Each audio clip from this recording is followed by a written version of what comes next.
Hello and welcome to another episode of The InEVitable. I'm Ed Lowe and this is Johnny Lieberman. Hi. And this is MotorTrend's podcast on the future of the car, the future of mobility. Where are we going? How are we going to get there? Will it be in an EV? Will it be in a giant, luxurious, non-leather lined, 3-row, 7-passenger 9,000 SUV that weighs a lot and has a huge battery? It can go 450 miles, perhaps. Let's find out, because yesterday, Cadillac launched the Escalade IQ, and today you will be hearing from its chief engineer. It's very impressive, chief engineer. Super impressive lady, Mandi Damman, who graced us with 2 hours of her precious time to chat all about this flagship, I will call it, even though it's not technically Cadillac's flagship, but to the man on the street, it totally is, Escalade IQ. And her career and how she got to become the chief engineer at such a young age. Yeah, although maybe not that young. We're just old and everyone seems young now. That's a terrible thing to say. She's great. It's a super interesting conversation. It's pretty long. So I don't know. You want to say any more? Or you just jump in? I mean, if you haven't already, Google up what this Escalade IQ looks like. No. Don't go to MotorTrend.com. Sorry. Because it's still on the homepage in the top position. MotorTrend. Always go to MotorTrend. Whatever things you do in life, go to MotorTrend.com. Yes. But check this out, because it is not your daddy's or your grandfather's or whoever's Escalade. It's a pretty different looking vehicle. And let's throw out everything you've thought of about the Escalade and then put what's left on 24-inch wheels. Welcome, Mandi. Yeah. Welcome, Mandi Damman, chief engineer of the Escalade IQ, or is that even the right way to pronounce it? Well, internally, we've been calling it the Escalic for a while, but I'm sure you guys don't call it or something that. More inappropriate. Because for those who don't know, Cadillac launched the Lyric. Yeah. And then Celestiq. You launched with the Celestiq. No, Lyric was first. Was Lyric first? Huh? Yeah. Oh, yeah, that's right. Lyric was first, and then Celestiq. But when it came out, I was like, oh, Celestiq. I like it. And then we got the correction that, it's Tick. I'm like, Celestiq. really? It's not Teak, it's Really? Tick? All right. So then please, Mandi, first of all, welcome. How do we say the name of your beloved baby that just debuted? Yeah, that's Escalade IQ. Okay. Okay. IQ has entered the chat. So why don't we start? Talk about the car? Talk about Mandi? Let's talk about the car first. Okay. Yes, why not? It's the latest breaking news. Came out, debuted yesterday, and it is, everybody knows the Escalade, but this is the all singing, all dancing EV version. And of it doesn't necessarily look like an Escalade. No. It looks like a big Lyric in a way. A big Lyric, yeah. big I can Lyric. see it. I mean, it's really reimagined from what we've done in the past, and especially with the expressive styling on the exterior, it's got a very different look to it. Yeah, it's sort of it's got for an Escalade. I think it's odd because it's got a sloping roof line, which kind of gives it like a sporty look. Which fastback, I think, is the terminology, right? Yeah. Yeah, was that like obviously you could have made it look like anything you wanted to, because from my understanding is this shares a lot with the Hummer EV. Same, mechanically or electrically or whatever. Electromechanically. Battery packily. Yes. And so this was a conscious thing. Like, hey, we already have the 2-box Escalade. Let's go with something more swoopy, swooshy, sporty. Yeah, I mean, really blank sheet of paper of, as you mentioned, the Lyric was out there. The Escalade name carries a ton of equity, right, with that brand and over the years and many generations of Escalade. But it was a true, how do we reimagine this as an EV? In the first ever, Lux 5 7-seater, what would we do? And our design team really took advantage of that, as well as just, as you mentioned, building on that Ultium platform. We did make some changes from the Hummer EV. We modified dash to axle, so you get this big, beautiful hood. Really long fenders. We took advantage of that space with the E-trunk, but then the expressive, rear styling. And E-trunk, we call that a frunk. I know. E-trunk's a Cadillac thing? That's a Cadillac term? Okay, so that just means where the engine would have been in a conventional car, you can now put your suitcases in. Yes. And it's big. It's almost 13 cubic feet. Okay. Yeah. So that's pretty large. Well, does it share more with Hummer versus, say, Silverado EV? It's off that battery electric truck platform. Okay. But, aside from the Ultium platform, it was really Cadillac first. So, we don't have other electric SUVs that we're now sharing components with. All new sheet metal, interiors totally new and reimagined. What about windshield rake? Is it the same windshield? No. No, the Hummer windshield is like about 4 inches tall and straight up and down. The Hummer windshield. No. I meant from Silverado. Oh. No. Okay. So, So that's interesting though, because I mean, just assuming people listening don't pay attention to how the Escalade normally is made. Yeah. It is like a Tahoe / Suburban with Cadillac, sometimes metal, but usually badges and stuff, and maybe a different front like interior front. Well, that's why I was asking about Silverado, because Silverado, I mean, if you go back far enough, Silverado, the truck is the basis for the Tahoe and Suburban, right? Yeah. And just like the Chevy strategy on Silverados, you have the Silverado internal combustion, the gas, the diesels, whatever, and then you have the Silverado EV, but they don't look alike. It's very clear that the Silverado EV is not the Silverado internal combustion vehicle. So I was wondering whether that's the jumping off point, but it sounds like you guys went more with, it's the same, fundamentally the same, what'd you call it, battery? The Ultium platform. Yeah. The Ultium platform for truck, for the battery electric trucks, yes. yeah. So. Yeah, but like the proportions are so different. Like we really push the wheels out to the corners. Our wheelbase is even longer than the Escalade ESV today. So the ESV, so everyone listening at home, that's the long wheelbase. It's the Suburban Escalade, version of the Escalade. Which is a massive vehicle. I drove one last year to Pebble Beach, and I drove a V.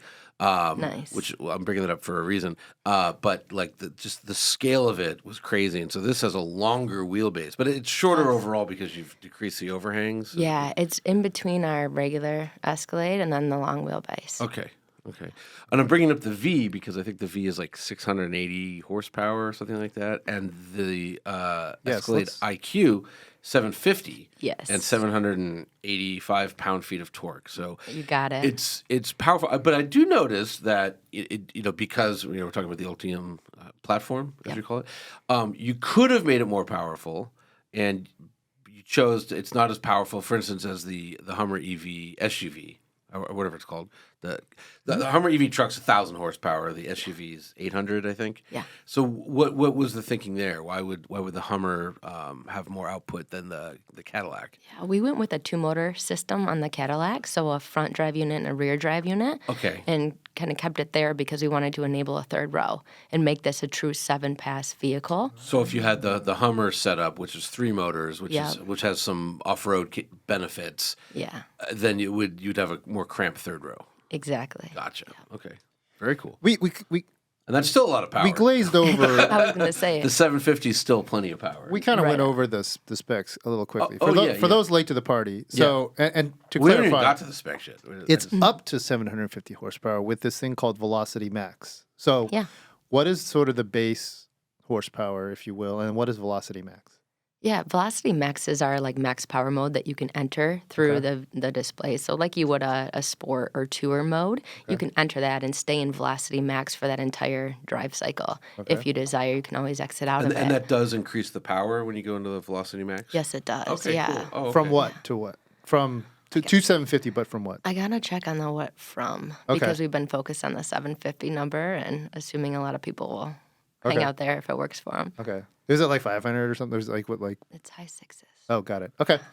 So, but what does that do to going to Velocity Max? Does what to range? Does it decrease your overall range? Slightly. Okay. And then we do lower the vehicle just to help mitigate torque steer. So you're on air suspension. 100% air suspension, 100% Magna Ride, 100% 4-wheel steer. Okay, very cool. And then I also saw what caught my eye was estimated up to 450 miles of range. Yeah. So that's insane because now again, is it the same size battery pack, 24 modules as the Hummer EV? Yes, it is. Okay, so I'm used to that. So that the best I've seen in the real world, I think I fully charged one of those to like 350 miles. So where's the extra 100 miles of range coming from? Which is Yeah. huge. 450 would be huge. It's huge. If the APA signs off on that, yeah. With this, blank sheet of paper and design freedom, we really focused on aerodynamics, and this is our most aerodynamic full-size SUV. Have you said the drag coefficient? Not yet, but it is around 15% better than the Escalade today.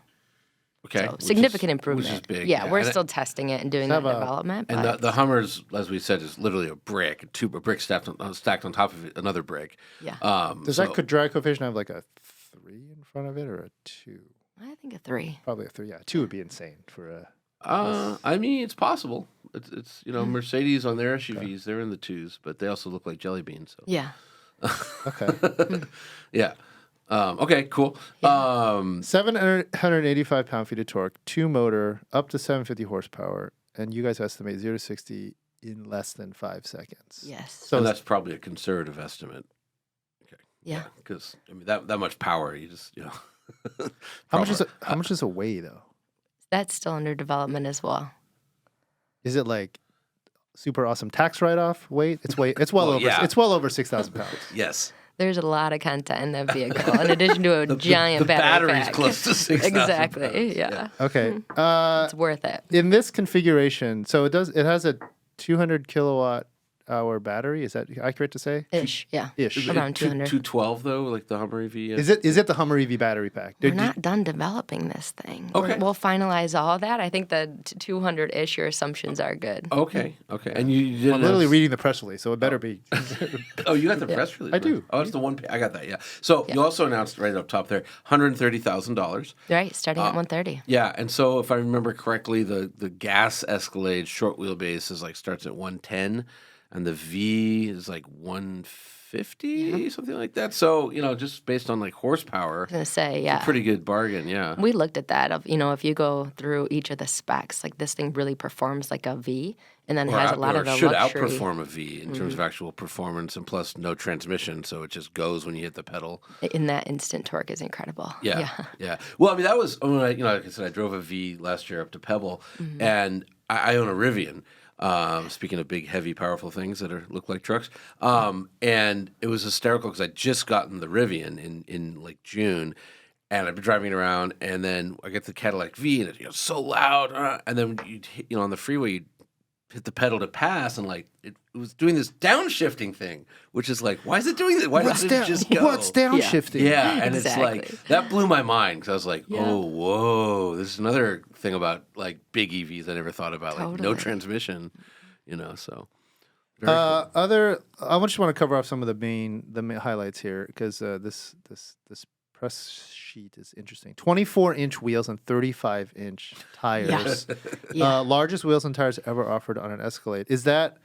That's not standard. That's like the up like. That's standard. That's standard. Oh. Yeah, our whole first model year will be on 24s with those 35-inch tires. Wow. Okay, now your background though is vehicle performance, vehicle dynamics. Yeah. It's at some level, and we'll talk about this. It's a little bit soul crushing, right? I mean, those are some ginormous wheels. Yeah. It's a lot of rotating mass. There's a lot of stuff you gotta engineer around to make the thing handle and ride well. Yeah. Why? Because it looks cool. Like why do the big 35s on a luxury? Yeah. Was there a body to what are the designs called? What Proportions. The proportion, the body. Yeah, to it body needs to, it. It needs it. They look so good. Okay. And they perform really well. I mean, even from an aero perspective, too. Like, those wheels are a work sure. of art, Yeah, but yeah, the yeah. air moves past it as if it's a flat surface. But And- they're heavy.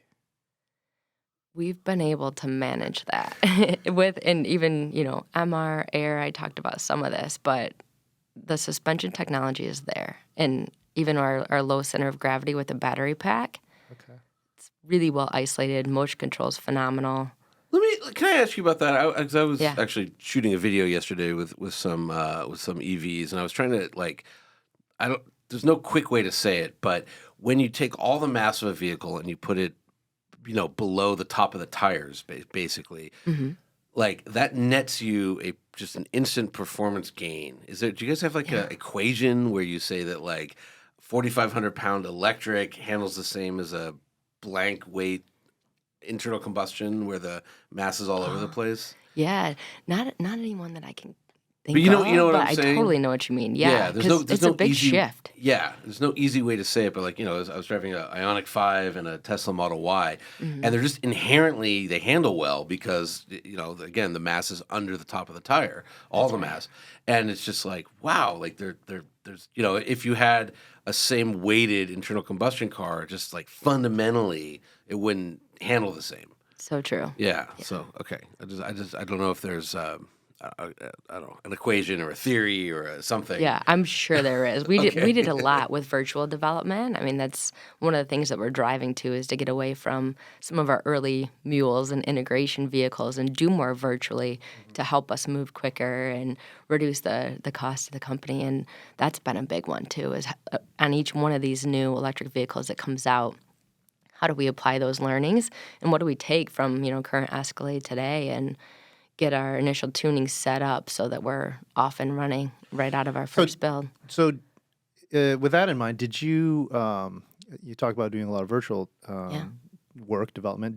What did you benchmark for this vehicle? And is it hard because this is not the first 3-row electric SUV. Rivian's already out, and Rivian, Mercedes, and Tesla and Mercedes, but you likely didn't.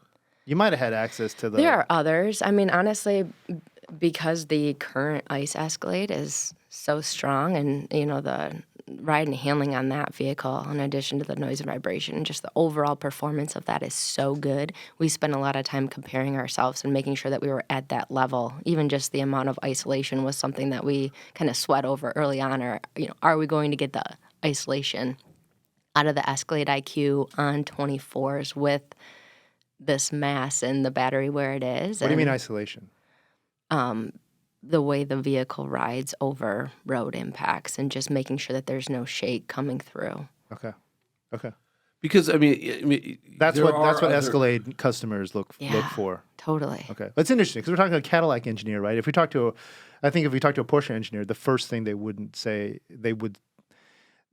isolation is the first thing they would talk about. From but also just back to what you were saying. Like, what do you benchmark? Like, the only other EV at this scale is the Hummer EV, but that's a 2-row and that's just a different animal, and not on MR and Air. Right.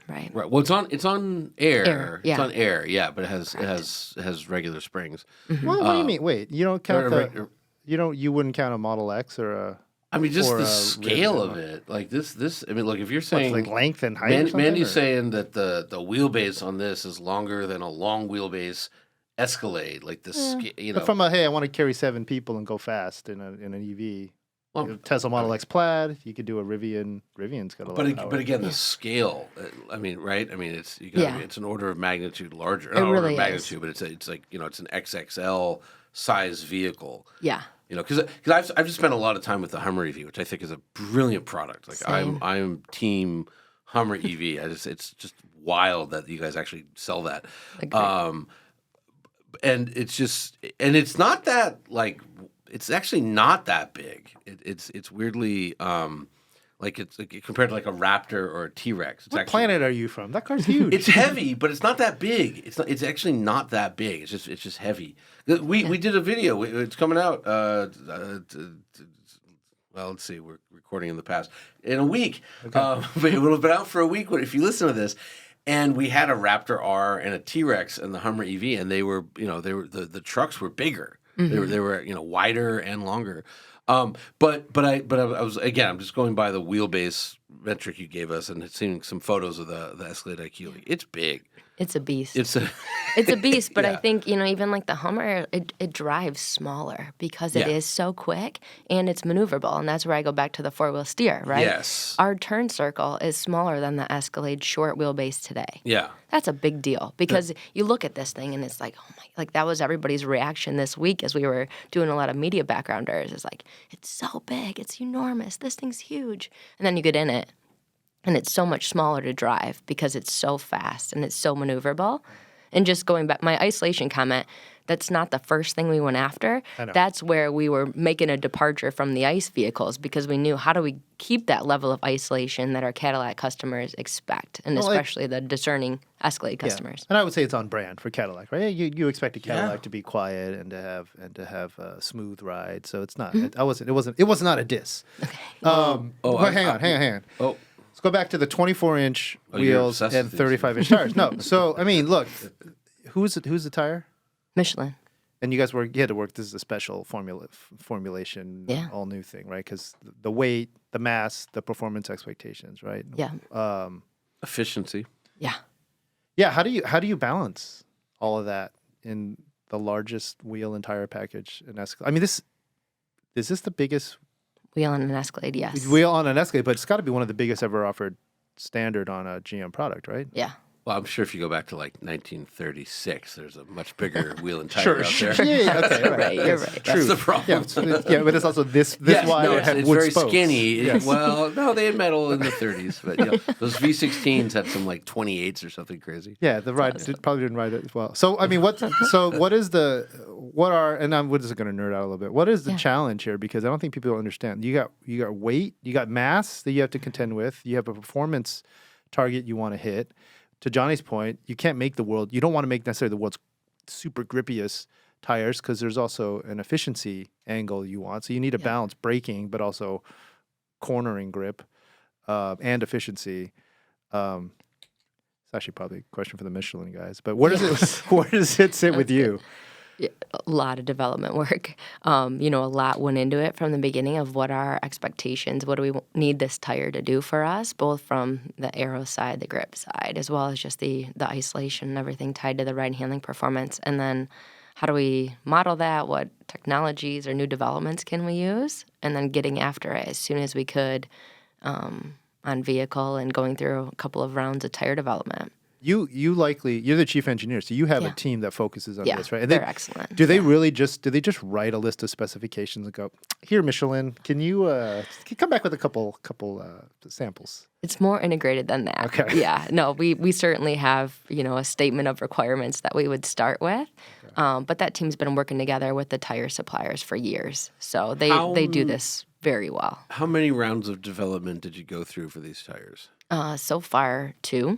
Oh, okay. So not crazy. 2 hardware loops, I'll say. And those tire development rides are long days, that's where our development team, in addition to the release team that spec'd it out, and the suppliers are all integral in that. And that's done at their facility. They have one is it South Carolina? Yeah.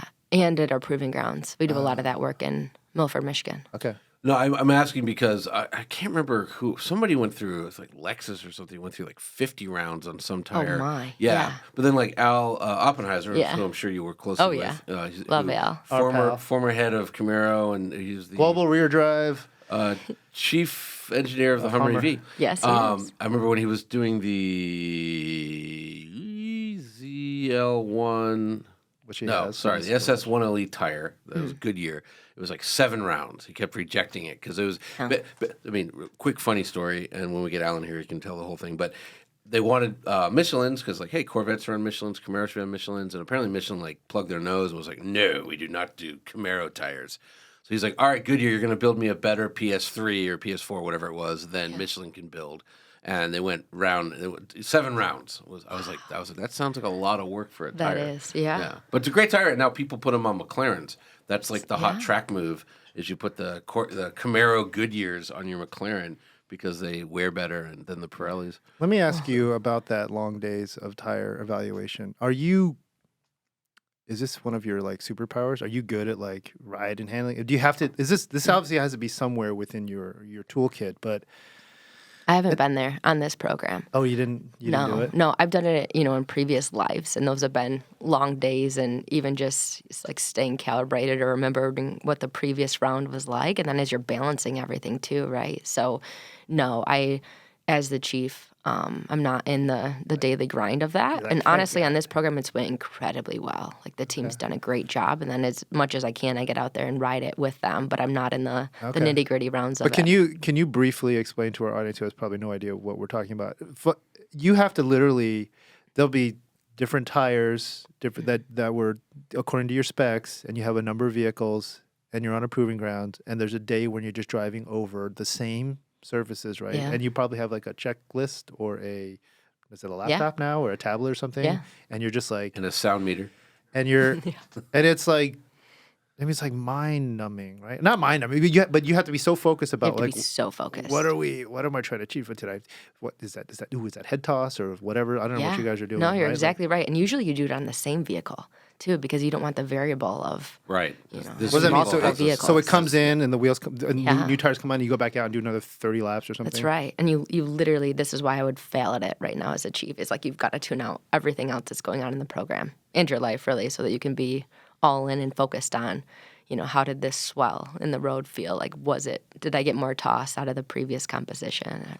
It's hard. I mean, we do our of the year programs. We usually do them at proving grounds, and like Hyundai, for instance, they have a bunch of special surfaces, and I have to tell the team to stop going 50 miles over the special surfaces and like mind the speed limits because everyone's like bored out of their mind after like half a day.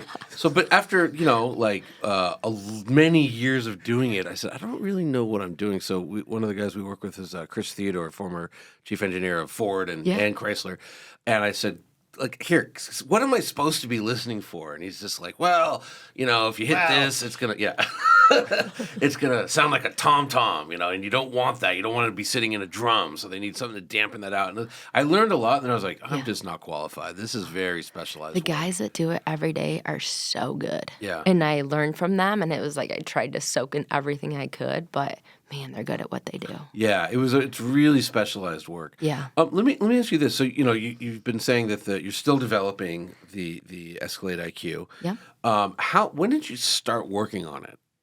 Myself or the team? The whole thing, because I know with EVs, one of the benefits from the OEM point of view is that development is a little quicker than with internal combustion. But I'm just wondering, because it's supposed to go on sale summer of 24? Yeah. Is the idea? Yeah. So how long did you when the first Escalade IQ, and then obviously when did you come on board? Yeah. So, really when we started talking about the battery electric truck architecture was when we first started scoping what this Escalade IQ may be. And it obviously wasn't named that then, but that's when we made the decision of, Hummer was first and they moved fast and they got this epic product out there under Al's leadership very quickly.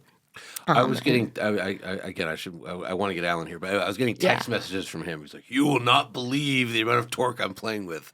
You just probably got him in trouble with the PR team. No, he can text me. Please get Alan here. He didn't tell me what he was working on. He didn't tell me what he was just like one night. Getting excited. And I was like, what is this? Yeah. But continue. That was great. Yeah. So like right around the time that, in the early days of Hummer even, we knew we wanted additional vehicles to come off this great architecture. So there was some design work happening in the background, and then it was, Silverado EV was next. And I'd say really since the 2020, 2021 was when it got real on this program. That's when we had the theme with the studio, and we started to figure out, we want our dash to axle to be longer, and this is what the hood's going to look like, and here's what we want for content. And things really ramped up in 2021. I joined the program early in 2022. So, okay. Not since initiation, but knew a lot of the team members and certainly what Al and Nicole were up to on the Hummer EV and Silverado EV. And then we just built our first ones earlier this year. So did a lot virtually, as I mentioned. And then now we've got a fleet of about 40 vehicles that we're doing some hardcore development on. And then, And this is all at Milford? Yeah, mostly. Okay. Yeah, we've got some. That's GM's testing facility in which you ran. That's You were director of vehicle dynamics, noise and vibration, and HVAC hardware development. There. That's right. Uh-huh. Are you essentially the boss? Does that mean you're the? Was there? Not the boss. I had a boss, so I wasn't the boss out there. Who's the boss of Milford, if not you? That title. Wayne McConnell. Oh, okay. Hi, Wayne. Hi, Wayne. And who's Wayne's boss? Wayne's boss is Michelle Gardner. Does Michelle report to Doug Parks. Holy moly. Okay. GM's a very bureaucratic company. And he reports to Mary? Mark. Mark, okay. Oh. Mark. Mark, or is he next to Mark? I'll have to check that. Sorry. Mark Royce. Yeah, Mark Royce. Our pal Mark Royce. Well, We're friends on Facebook. I just saw Mark in France. Yeah, we had a good time. Oh, yeah. Changing it up real quick, because you did mention, so you started about 4 years ago, or Yeah. it'll be 4 years once it comes out in 24. And you said, these are the technologies we want. I noticed on the release that Ultra Cruise is coming in, and one thing. And I know, like Tesla doesn't care about like autonomy, the actual SAE levels.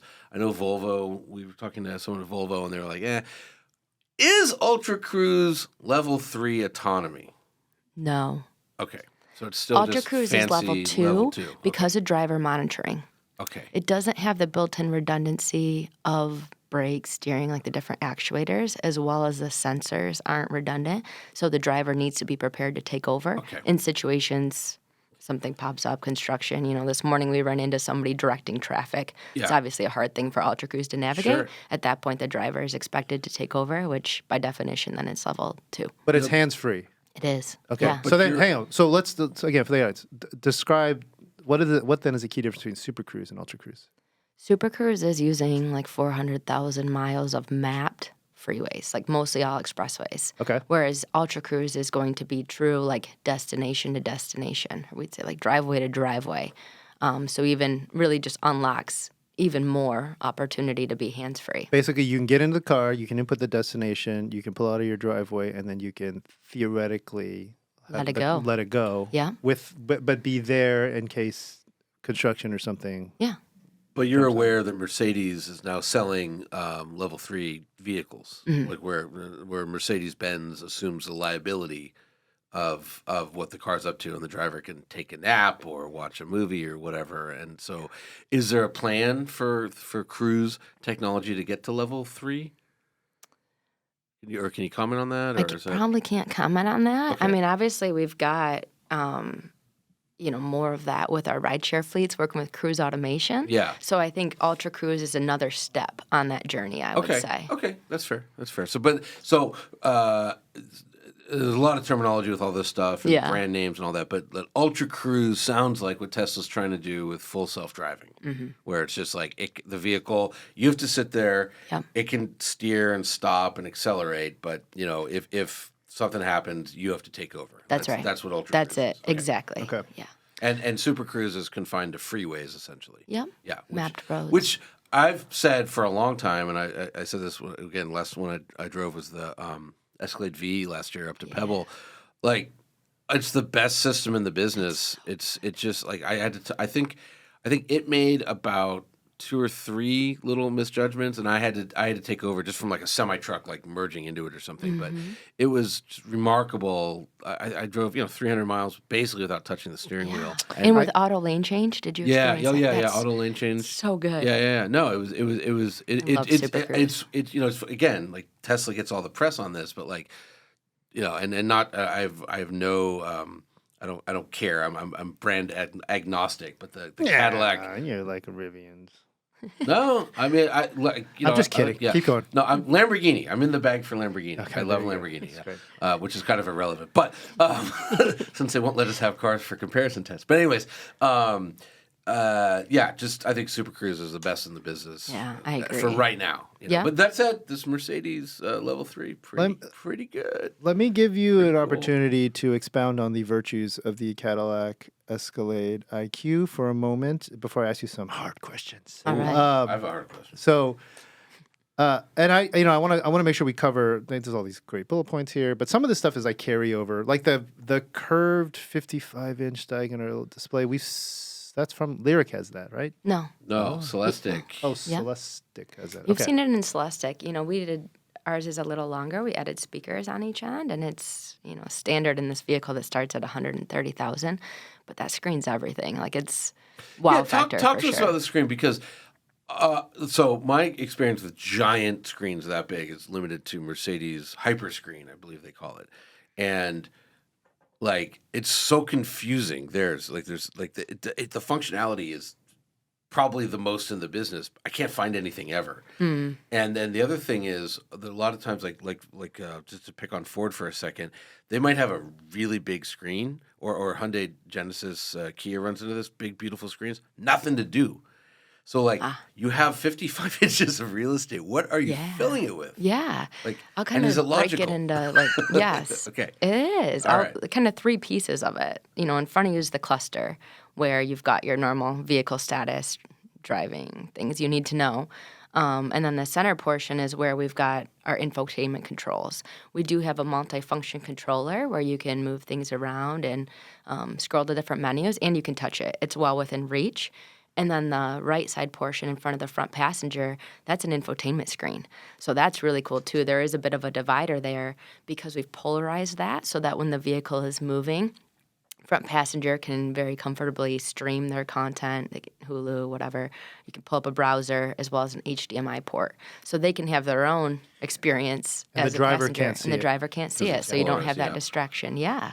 And then it's not polarized when you're stopped. So really three pieces. I think that makes it more intuitive because yes, it's this giant 55-inch screen. Driver's not doing anything. Front passengers, what they've got going on isn't distracting. But I mean, you've got to have a team of like graphic designers that are like, it can't look blank because there's nothing worse than a giant blank screen. It looks like, you know. Wait, hang on here. This is so the polarizing feature is what is that? What would that be called? Electro. How did you turn it on and off when the car's stopped versus driving?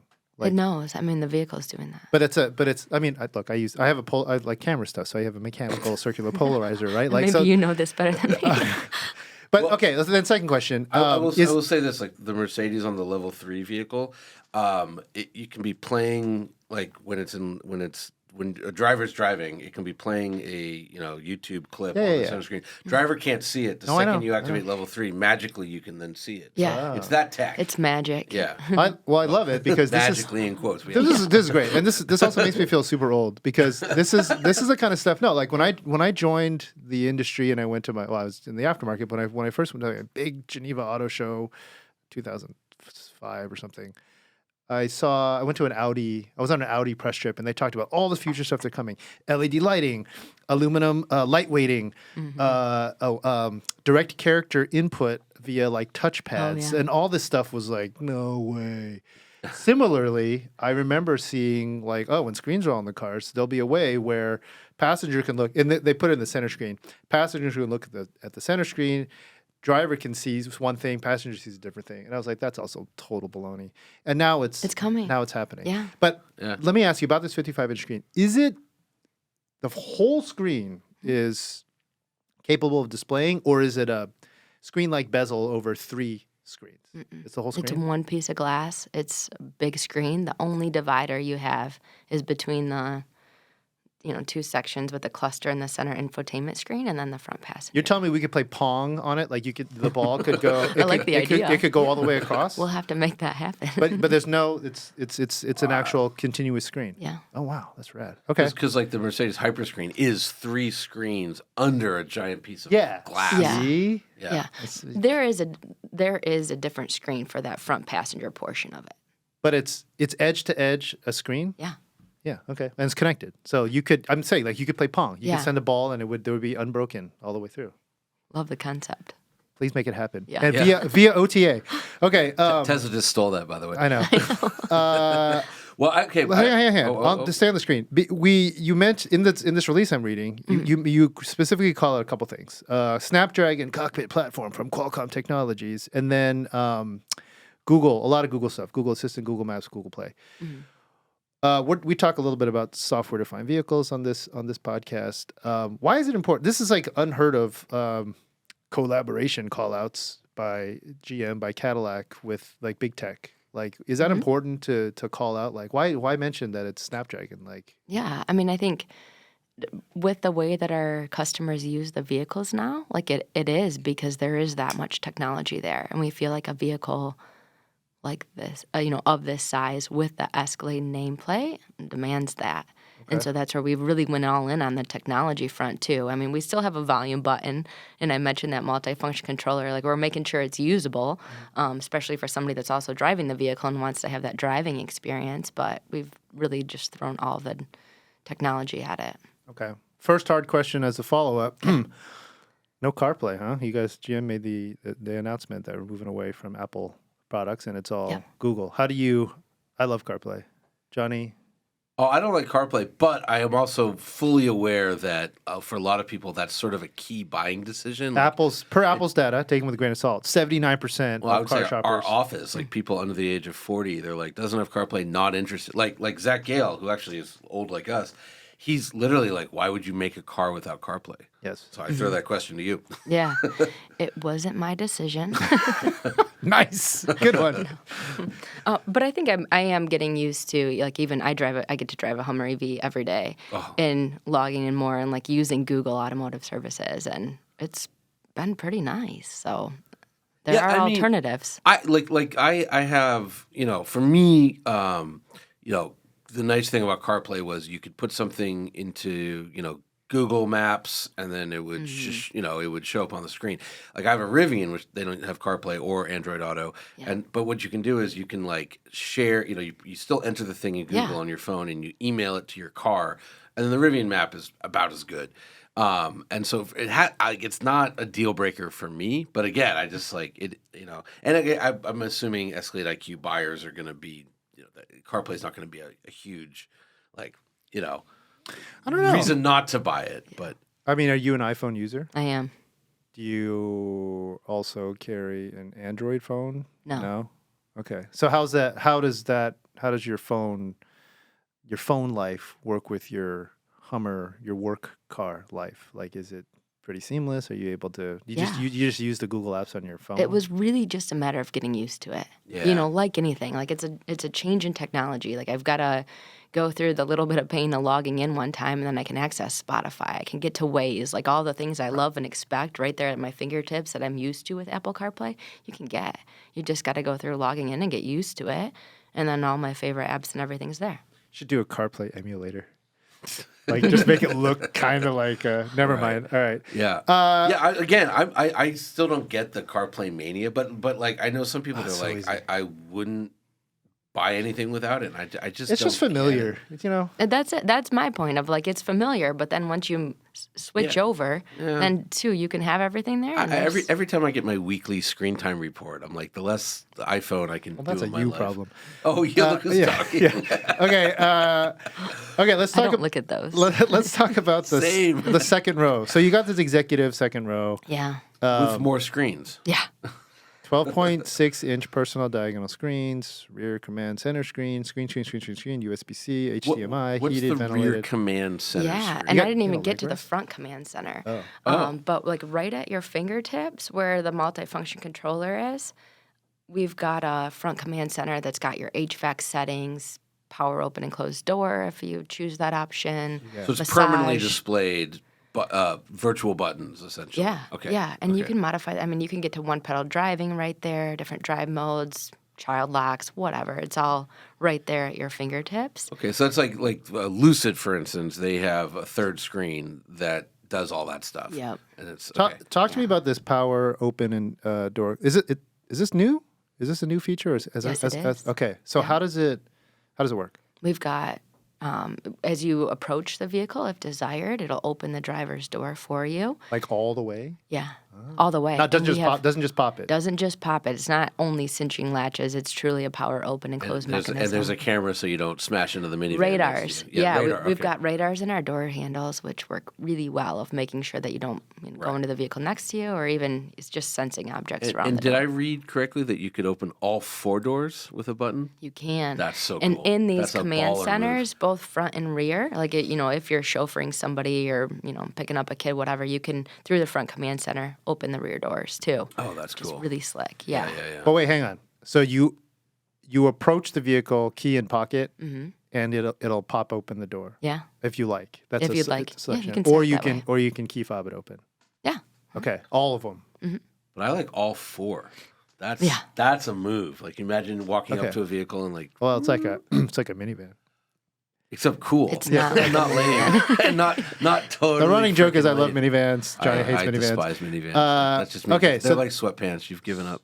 Okay, so now you're in the car, Yep. and then I am too dignified to shut my own door. How do I close the door? You can do that through those command centers. So there's the one in the front and then the one in the rear too. So Center very quickly, on- push a button and close doors. Okay. But that's great because I encounter a lot of GM trucks, but Escalades too, in livery duty. And so that's great if you can pop the door open, Uber Black type thing. Yes. And I've actually, as I think you might know, I've actually gone through chauffeur training. And there are times, obviously, where you're supposed to open your charge's door, your client's door, but also like if it's raining, you're in the mud, and the client owns the car, you don't necessarily want to get out, track more mud in. So that's a pretty slick feature. That executive second row is pretty badass. Does it have a leg rest? No leg rest. No, you can recline the seats. You've got still have time. massage, You ventilation, can heat. You can still do a leg rest because the Ioniq 5 has a leg rest. Just All that. Does it move the front? You can move the front seat forward from the rear seat. I think so. Okay. I don't know why the rear would have front controls. a lot of times, Maybe from just for the legroom. passenger side rear, there's like a way to, if there's no one in the front, Get rid you of can it. fold it completely. The headrest folds, and Okay. so that they have a view out. That makes sense. What cars do that? Lots of cars do that. Genesis G90 does that. Back to the power door. What's the system? Is it linear actuator? No. What? How do you open the doors? Is it just a servo or something? Yeah, just like a motor that's integrated with the check links, and we still use cinching latches to pull it closed the last bit. I mean, it's not too different than the Hummer SUV Swinggate. Mm. Also, I mean, Tesla has had the self-opening doors on the big one, the S and the X for a while. Well, the X. No, but like the front doors. Full open. Yeah, for sure. And you can program it like do it when I walk up or don't do it, And also because they don't have start buttons, when you sit down is when it shuts. But somehow it doesn't eat your leg, which I never figured that out. Because if you get like one leg in, okay, but it doesn't do it. So last highlight feature I hate: panoramic fixed roof. Oh yeah, I'm with Ed. Fixed glass roof. Please tell me this is an option, and I can get a steel roof if I want, or carbon fiber, or a piece of fabric that can close. It's standard. The tint is 4%, and we have an accessory shade. Okay. What does that mean? We have a shade that you can purchase that fits beautifully into the opening. Is it like fold up? Is it like one of these guys? Is it? Oh, it's nice. I mean, it's Escalade worthy. So I would just say, and this is, you're in Michigan developing this thing, but like when we did this thing with Rivian where we drove, all the way across country in Rivians, and we were like, I'm screaming at these guys. I'm like, what a glass roof are you at? They're like, no, it's great. People love it, but headroom, this. And I remember I've told the story a lot. We're sitting there in Mississippi, it's 106 out. Heat index is like, 2 billion. And they're in the backseat where the AC doesn't work as good. And I'm like, you still like this glass roof? You still into this glass roof? And he just left the company, so I can tell the story. But Shaheen, one of the PR guys. The PR guy. I like to. He listens, and he has a Rivian truck, and he gets the updates like a week before everyone else gets them. So we were at a car show, and he wanted to show me something. I hop in his truck, and he's got his own homemade thing.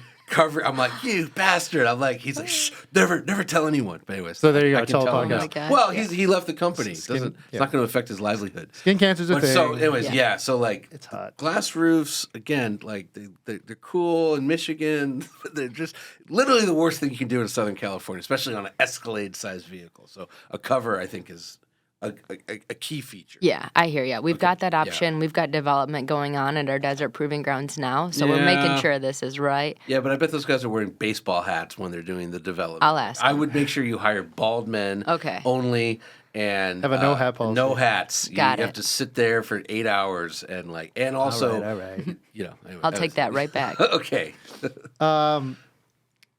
Okay. Anything else? Sorry, I initially said please talk about anything. We just kind of rolled. Well, I have. You said you want to ask a hard question. I have a hard question because I know a lot about the battery pack that's in the Hummer. That's also now in the Escalade IQ, and it's it's close to 3,000 pounds and it's 24 cells and all this. But it's made out of modules. Modules. And it's made out of steel. Like, is it still steel? And if not, why isn't it aluminum? Or if it is, why isn't it aluminum? Because weight's the enemy. Right, we all agree.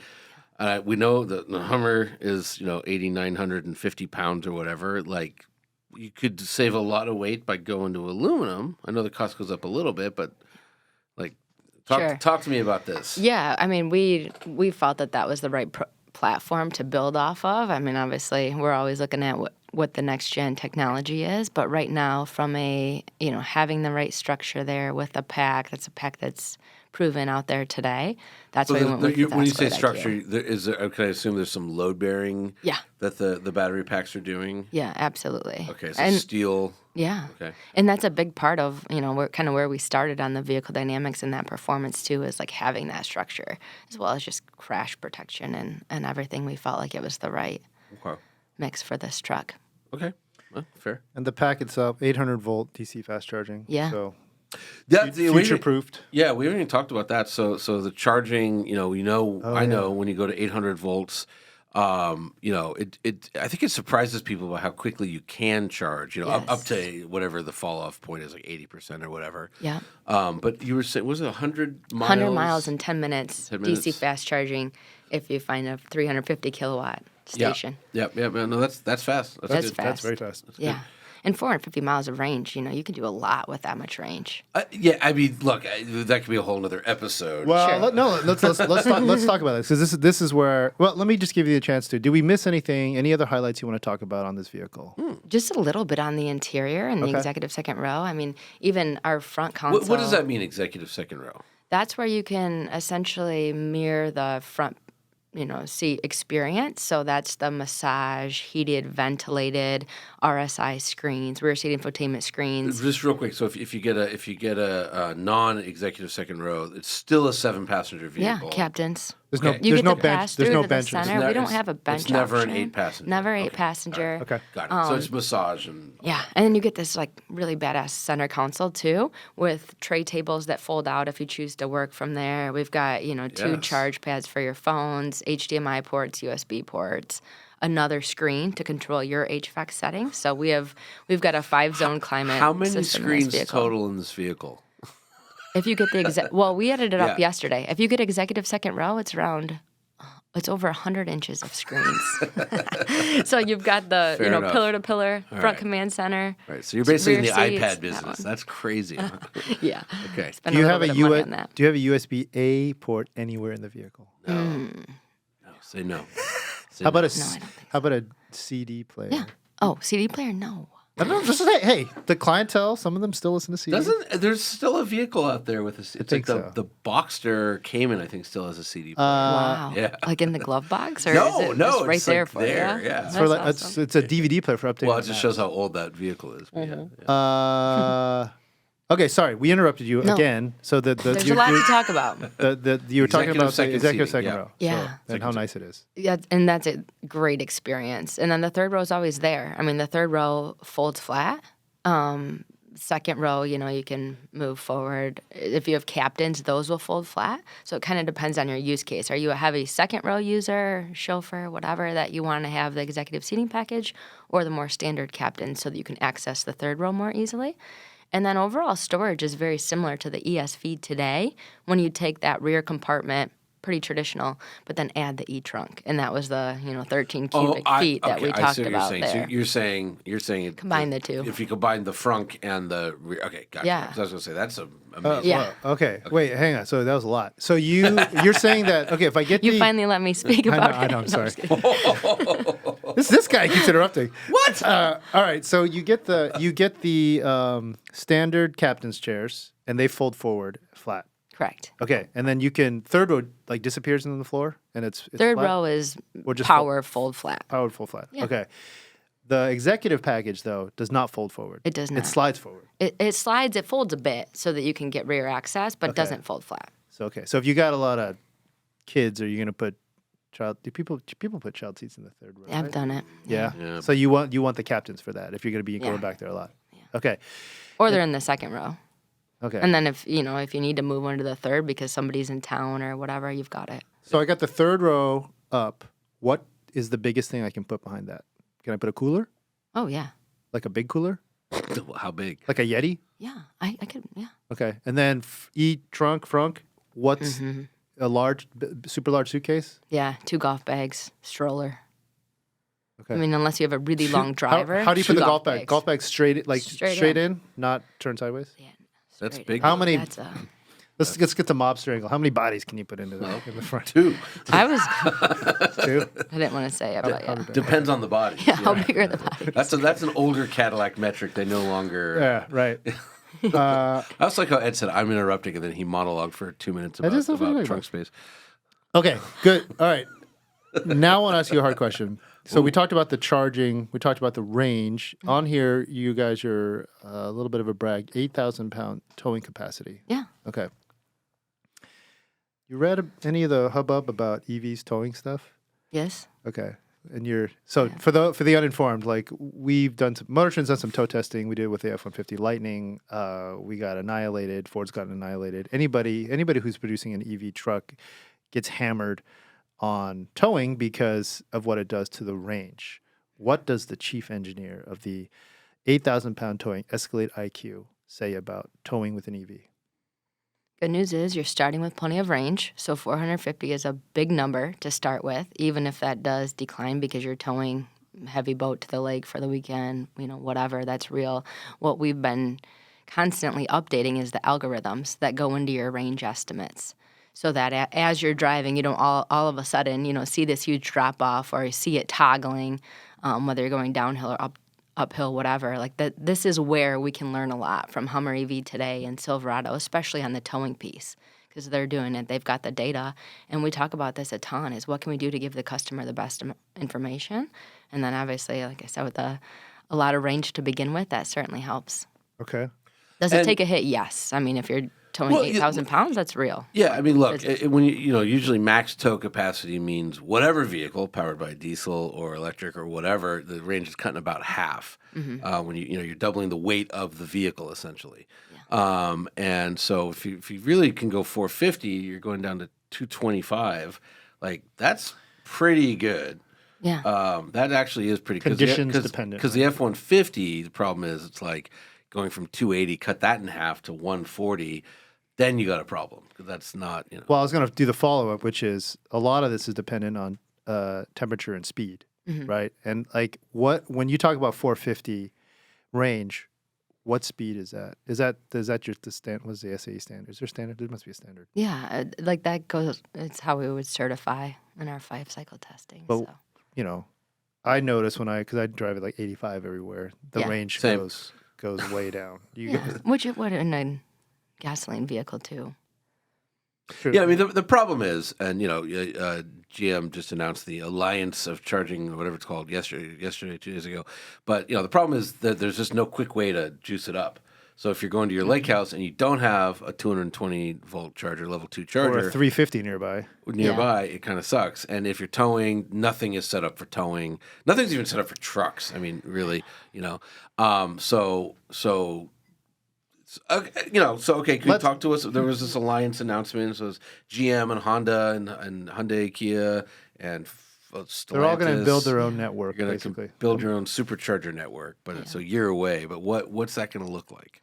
I don't know. Okay. I'm really focused on this launch, and we were out here when all that came out. So honestly, I haven't heard. I know there's really intelligent people working on that. Okay. So well, let me then flip this. Okay, so you probably spend a lot of time thinking about the future. I know you're focused on the IQ, but that's still in the future.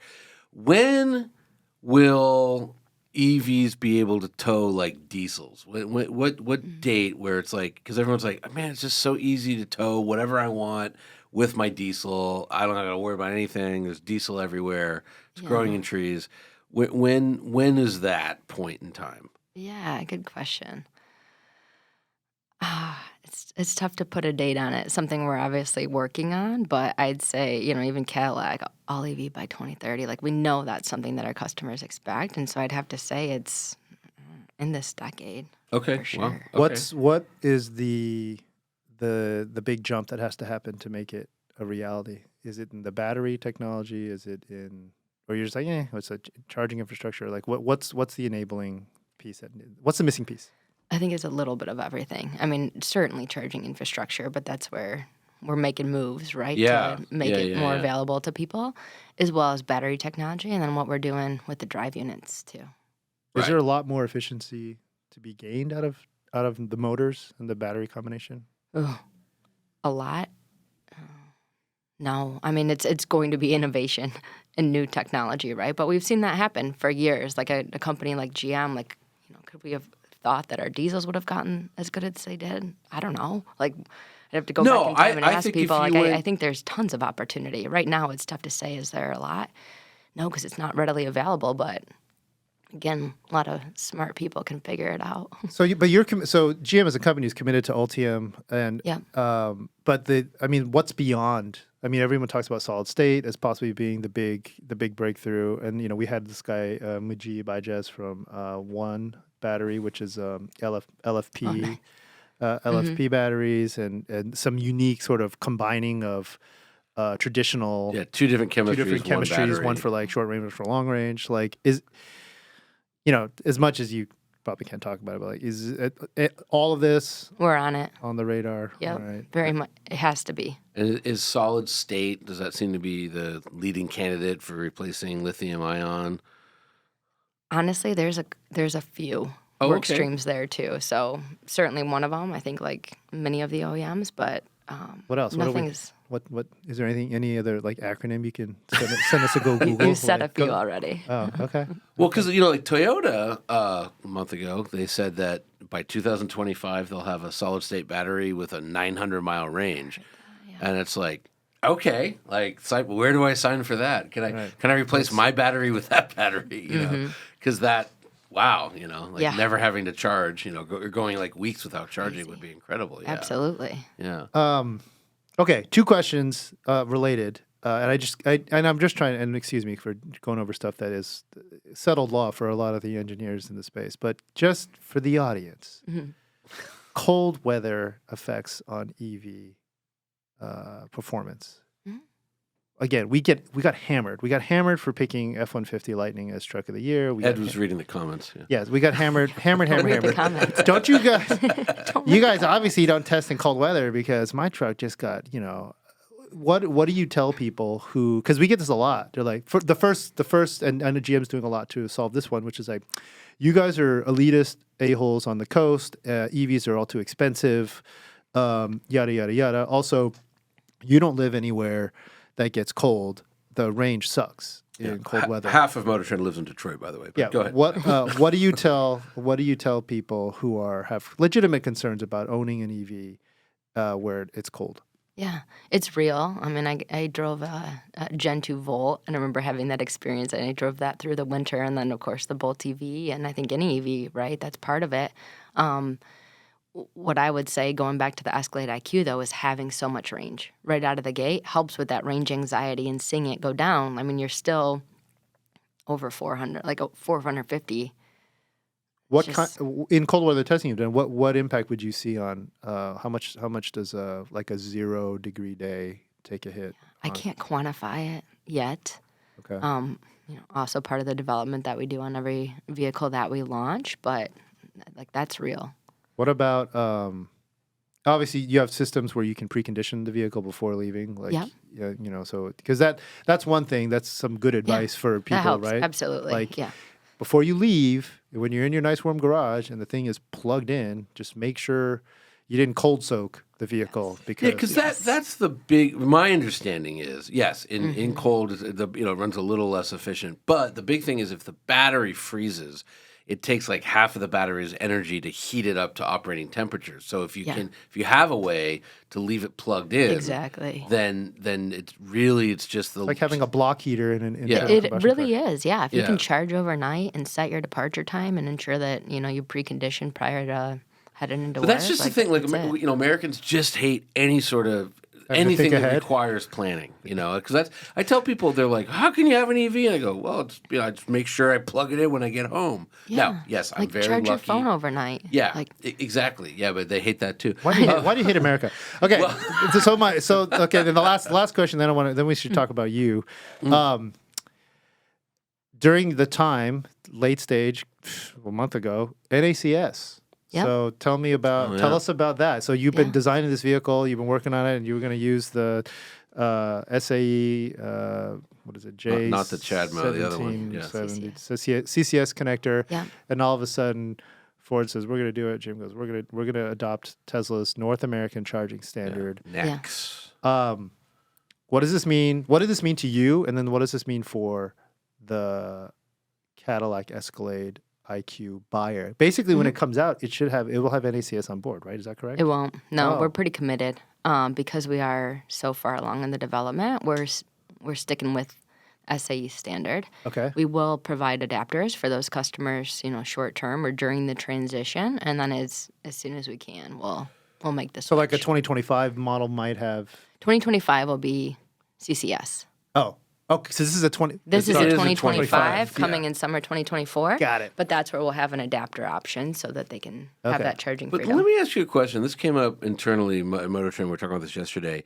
So if you have an 800 volt electrical architecture, meaning you can really charge fast on a 350, the current Tesla, they're going to have Their supercharger their, network is like 220 or yeah, well, they're gonna have a Gen 4, but no one's seen it yet. And we like no one, like Frank Marcus, who's our technical director, was like, "There's no way that cable's gonna work. They're gonna have to have a thicker, fatter cable." a cooled kit. Yeah, cooled cable. Is this something you're already talking about? Definitely. Okay. Yeah. Even just like it's, from the adapters, there are parasitic loss. Like, how can we Right. help the customer with that? I think the good news is, though, it is another charging option. As we talk about Lake House, or maybe when you get out there a little bit it is an option. Right. But this just fries people's brains because they just say, you go to a gas pump. Everything works with a gas pump. I know. Yeah. It wasn't always the case. But let me because we glossed over it. What did it mean? Were you involved in any part of the decision making about going to NACS, or is it No. more like you're like okay, I'm like, when are we doing it? All right. all right. Yeah. So Were you you're happy about it? you're happy, but you're pro. You're like, this is a better charging. I mean, I experience, think anything we can do to help our customers transition and give them more flexibility, like charge infrastructure is a real pain point. Like, that's real. And that's where it was like important for us to achieve 450 because our Escalade customers can kind of imagine what that is in their life. Yeah. Right. And then if they want to tow, cold weather, whatever, like we're giving them that much range. And you're just 450 is such a big range that like you're just not charging that frequently. Right. It's just not a thing. Yeah, and another option is great. I mean, if they decide to use it or not, like I'm excited about it. I So- can think of places where I will need and absolutely want And that I adapter. was talking to an engineer friend of mine about NACS versus CCS, and he was saying basically like, yeah, CCS is the greatest thing ever developed in a laboratory where you would stand up and plug it in and sit down. But like they never, the Tesla one, obviously they had a kid or a bag of groceries in one arm, and they had to plug it in, and it's like it just made so much more sense. And he's like, this is like a laboratory decision versus somebody with some aesthetic sense and real world thing would come up with the Tesla model. Well, let me ask you, what does it mean to you? How big of a tear up is it to put? So 2025 will be CCS. 2026 or 2027 model year Cadillac Escalade IQs will have the NACS hardware on board. Yeah. How much of a pain in the ass is that for you? It's all doable. It is pretty significant. Of just like, our charge ports in the rear, we'll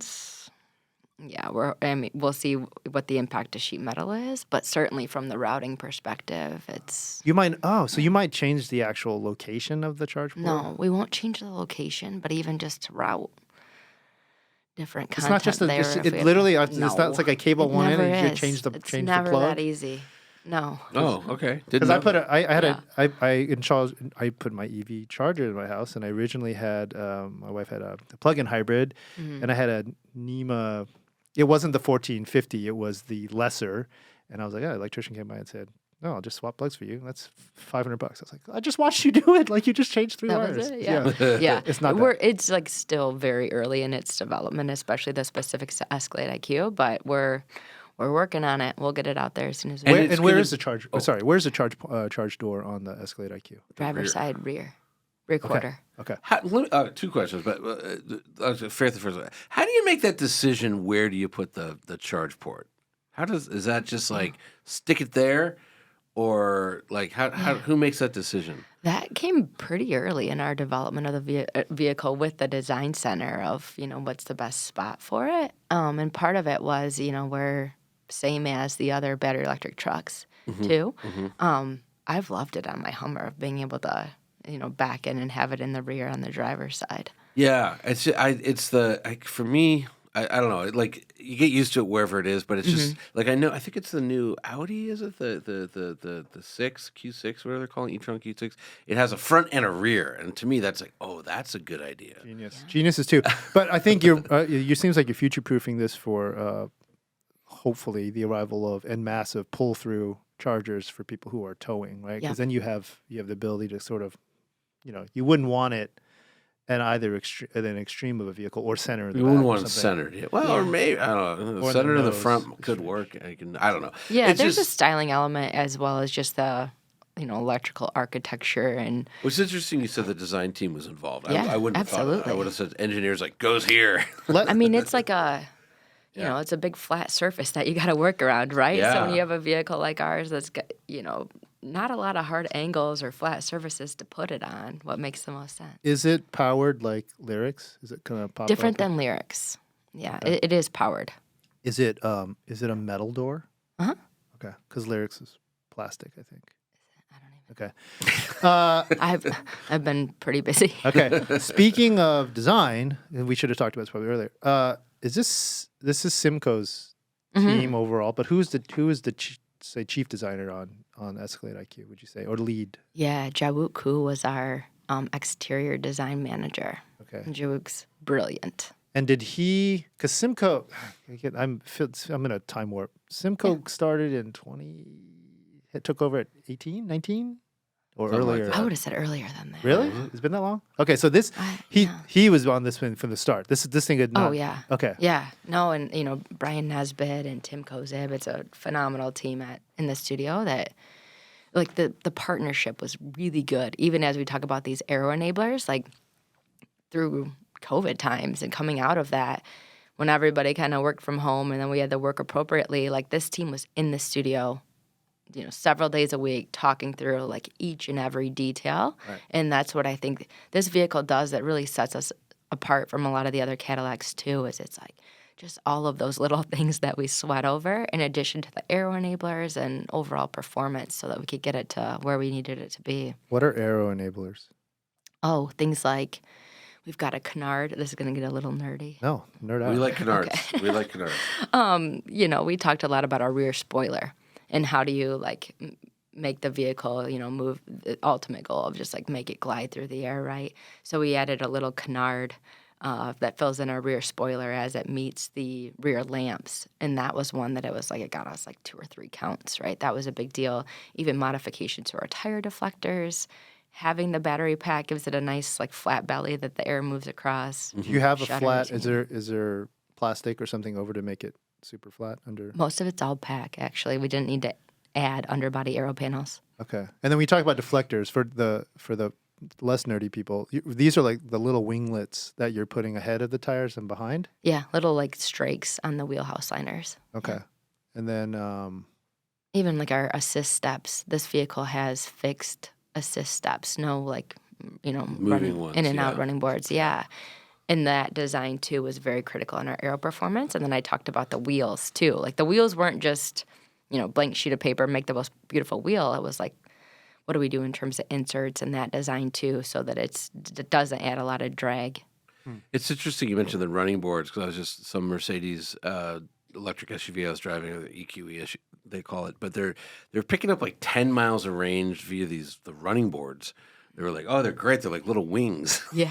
And they're doing all this stuff. It's not just because don't you also want to seal the vehicle, the lower? It does that too. They have all kinds of stuff, but they were just that's saying. That's why you lower the vehicle, right? Yeah. At speed. Too. Yeah, we've got our, I mentioned we're 100% air suspension. So we're able to have an aero mode that at cruising speeds you can do that.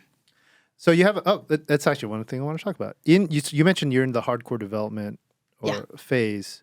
What does that mean, hardcore? Are you doing any serious off-roading with this thing? Is there a on 24s? I don't know. What's the brand standard from? This is an SUV. This is ostensibly an SUV, so there's some utility, not just from a space. It's off-roading as much as all the other Escalades are off-roading. Hey, and we really did study that too, because it's coming off an architecture with a ton of off-road capability. Right. And you got air suspension. We have air suspension. We've got our 4-wheel steer. Does it crab walk? Cadillac Arrival Mode. Yeah, Cadillac Arrival Mode. I know. Is, that was is a the funny, version of that's Yep. Crab Walk? Yeah, so it can like diagonally leave a parking spot in Yes, front of it the can. club, which is Okay. like a party right. trick. That's Okay. pretty cool. It's pretty. I mean, I crab walk yeah, just because I can. Crab walk's the coolest. Yeah. Anytime yeah. my daughter doesn't want me to leave home, that's where I'm like, I'll crab walk, and all of a sudden she's fine with waving goodbye. Yeah. Yeah. Is it cool. how high can it go? Like, do you have an off-road mode? I would think, right? We don't have enough. No. Oh, interesting. We do have entry egress too, which the vehicle looks extra sweet in that lower position. I think that's around like 2 inches lower to help with entry egress and step in, and then the aero mode that I mentioned, and there's other cool things that we're talking about doing just because we can. Entry egress is the lowest. Right. It's like slammed. Yeah. And then aero is a little bit higher Correct. in case you run over something. And then you have a normal height. Normal like sport tour, and then I mentioned in velocity max, because you're doing those launches, or we assume you will. We lower it a little bit there too to help mitigate torque steer. Wait. So velocity max is lower than aero mode, but higher than entry egress? It could be the same. Yeah, I think it's close. I think it's really close. Okay. Yeah.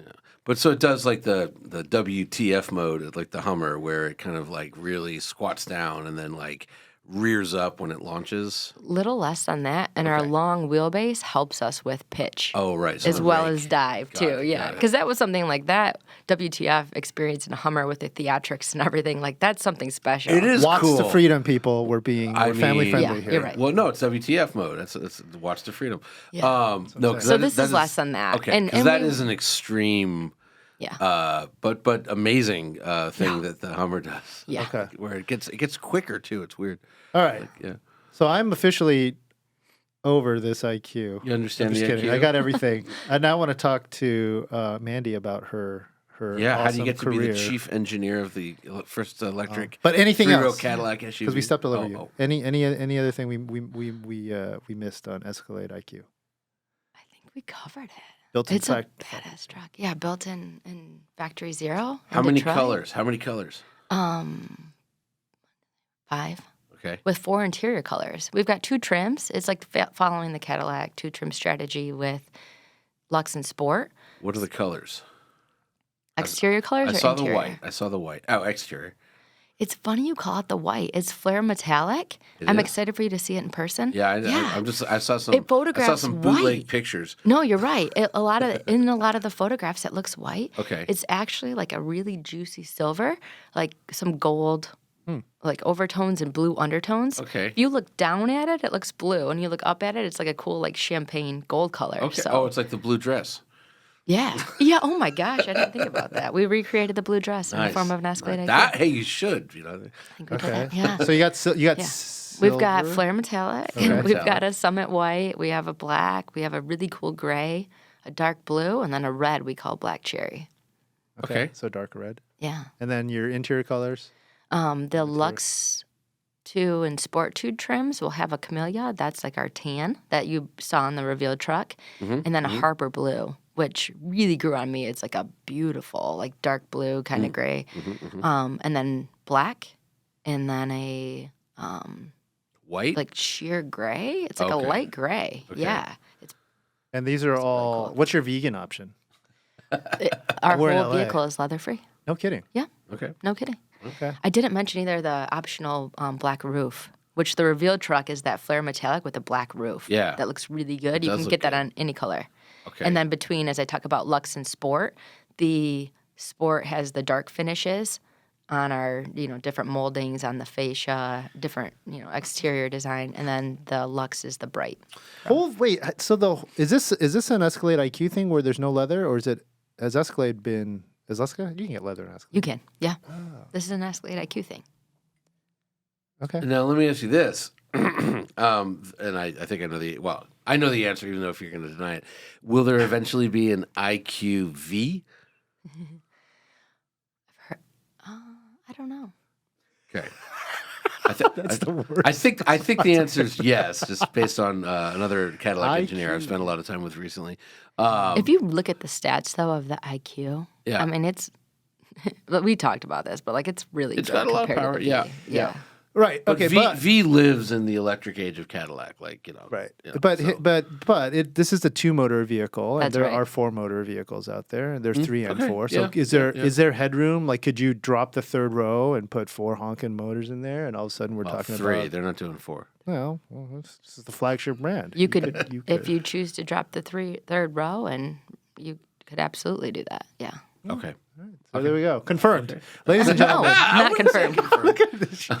I wouldn't say confirmed. No, I think you're right. I No. forgot about the motor thing because you need the motor for the V. That's right. Yeah. But a Lyric V. Anyways, all right, Mandi, tell us about you. Yes.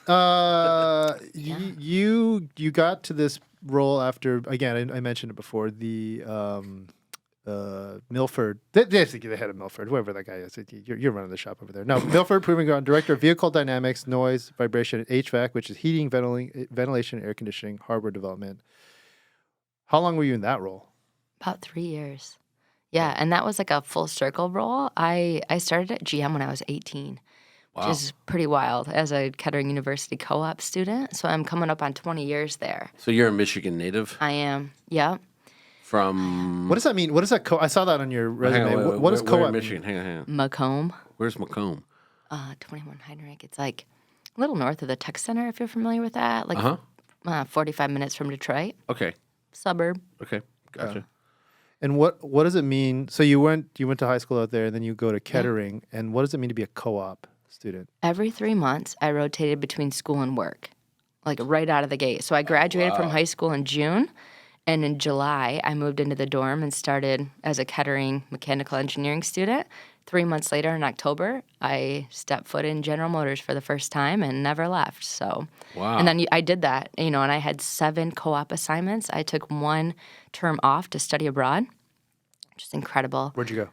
Germany, Okay. Which part? Constance, Where's that? on Lake Constance, close to Switzerland. Okay. Oh. Okay. Down there. The fancy Yeah. part of Germany.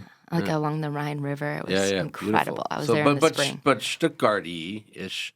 So near the automotive. Flew into Stuttgart. Very much so. Was the study abroad with an OE or doing anything car related or? No. I went to Fachhochschule Constance over there, and there was, Kettering had a good collaboration with them, but not specific to automotive, except that, with Kettering. That's a was kind of school, part of by the it, way, and- not a German swear Yeah. word. Yeah. So what does that mean though when you mean you're working? And excuse me if this is like a really dumb question because this sounds this is fascinating. cool. Like you were going to school. You're still going to school during the day when you're working at GM. No, you switch. Oh. So, my first, I think it was 12 weeks of school, we'd have 11 weeks of lecture, and then the last week would be exams. Sometimes you'd have a week off, and then you'd go to your job, and you would do only work for those 3 months. And people worked for suppliers, like all different stuff. I had a lot of, IE friends that worked for UPS. I was fortunate to get a co-op with General Motors. Well, you like slave labor? They're paying you, right? Yeah, they paid us. Yeah. It's like company store though. But what do you like? Are you doing like meaningful, Yeah. like awesome stuff, like learning, Yeah. like career tracking kind of stuff? Totally. I mean, one of my assignments I probably wouldn't do again, but that's okay. I figured out what I didn't like.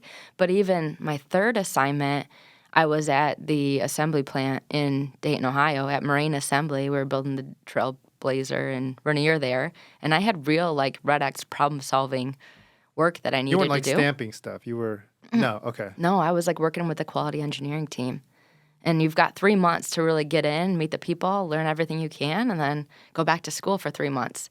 And then as part of this GM program, I would always come back to a different group. I actually co-opted under Al. He was the director of concept vehicles when I was a co-op student. No kidding. He was my funny. boss's Okay. boss, yeah. Oh, cool. Yeah, so Did he have like party in the front, party in the back? Like I don't remember his hair then. Okay. I'm sure it was awesome. Wait, okay. So then, but let's be honest. Now that you're running the show here, you must have these co-op students come through, right? Yeah. I just And had you one of them shadow me a couple weeks ago. And are you like, come on, these kids don't know anything, or are they actual like, oh my god, they're No, so they're awesome? good. Okay. They're good, and they're a lot bolder than I was. I was always like, I don't want to ask too many questions, or I'm just gonna do my was thing. that because that's your personality, or because you thought girls shouldn't ask too many questions? Yeah, I never wanted to like bother everybody. I was kind of raised on like be seen and not heard, and came in kind of quiet. And I was like I'm the first engineer in my family.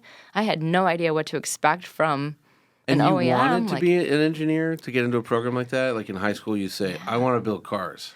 That was not so clear to me. My mom is a nurse. My sister was in nursing school. All I knew was that I didn't want to be a nurse. Okay. And I was fortunate. That's like I went my to wife. There's a family of nurses, and she's like, anything but that. That's right. Yeah. That's like kind of how I found this. And my high school had a great engineering program. And so when I was a sophomore, my electives could be like I took an engineering class and an architecture class. And I really fell in love. Like we started on a drafting board, and I loved that. And I just loved everything about it. And then the idea of Kettering, where you could rotate between school and work, working hard was always my default. And the ability to see what the rest of my life would look like in 3 months versus getting a 4-year degree and then being like, actually, I hate engineering. I don't want to do this. Interesting. That was it. And like you said, what's cool, I doubt as a high schooler you conceptualize this, but you're at a manufacturing plant. Like, that's not fun, but then you did something else that was fun. Exactly. Yeah, so that's actually a pretty cool opportunity. It was so cool. And I fell in love with it. Manufacturing's pretty fun, no? Well, for some people, I love factories. Some people hate factory. Yeah, I mean, it was a tremendous experience. And then were cars your thing, or just you? Yeah, wanted... you come from a nursing fan, but there's no one in your family. I mean, you talk to somebody in Detroit, like, my uncle, brother, whatever. Yeah, my uncle and grandfather were electricians at Ford, so we were always a Ford family. Oh, so you're a turncoat. I'll wash my mouth out after saying that. But it was like very much around. Like I loved the auto show every year. Like I look forward to that. Grab every single. So you were like, into cars. I was into it. Okay. Yeah, Woodward Dream Cruise, all those things. Just growing up in the area, it didn't so much come from my family, and I was never like hardcore. I want to build cars. I want to design this, or I want to go fast. You want to be an engineer. I want to be an engineer. Okay, so then, but let's go back to the car. What car did you drive in high school? What did you take your driver's test in? A Chevy S10. Oh, okay. It was that. Do you remember that extreme package? It had like ground effects. Teal. It was what cool. color? What color was White. it? White. Is that teal and yellow graphics or something on it, or no? What was the I extreme? think it had the teal. It was just like silver badging. Okay. Yeah, my S10 knowledge is very sparse. I will admit this. It was my first car. I loved it. How long did you drive it during your co-op years? Yes, I did. Oh, nice. Yeah. At some point, I switched to a Monte Carlo for a little bit. Nice. Yep. And Nice. Anything to park closest to headquarters, right? Because you can't park. Yeah. You drive anything else, you got to park at the far It's line. true. Yeah. Okay. Yes, I've experienced that. So I brought a Subaru to GM one time. Did not go over well. This is the 90s, but still. So you did. You're a mechanical engineer. Yep. And when did you? Because you have the option. You don't have to join. Kettering was General Motors University, right? Is that right? Yeah. Prior to me going there was GMI, General Motors Institute, right? Yep. So you don't. You could like bail and go work somewhere else, right? Or most people didn't work at GM. Okay. Yeah, but like by the time I got there, the number of GM co-ops was relatively small, and then this was like going into. I graduated in 2007, which wasn't the best year to find a job in the automotive industry. No, it sure wasn't. But I was fortunate. I actually landed. Like I had done a couple of assignments in the Noise and Vibration Center out in Milford. And then did my senior thesis out there and hired in full time to that group in 2007. So going back there in my director role to run that team, like it was the same people I worked with when I was, 20. It was awesome. So what'd you do? So you graduate. What's your first? Milford was your first job. Yeah. Okay. And what were you doing there at that time? Structural vibration. So I was putting a bunch of accelerometers all over the vehicle and looking at the mode shapes and making sure that the structure was there. What vehicles at the time? Everything. I was in like the lab, so not just the lab. We did a lot of on-road testing, but it was all of our. Saturn, Redline, something. Well, everything. I know everything. So like. I got a Saturn Sky Redline right around that time too. Yeah, I Beautiful. still And you own still that have it? vehicle. Do you? It's the best. Yeah. So we had Franz von Holzhausen, the designer of Yeah. that vehicle, on it. He had some good stories to tell. Love Not that great car. stories, good stories though. Yeah. He did the I don't know if he did the Saturn too. He did the Yeah, Pontiac. that's the same. Yeah. All right. Fair enough.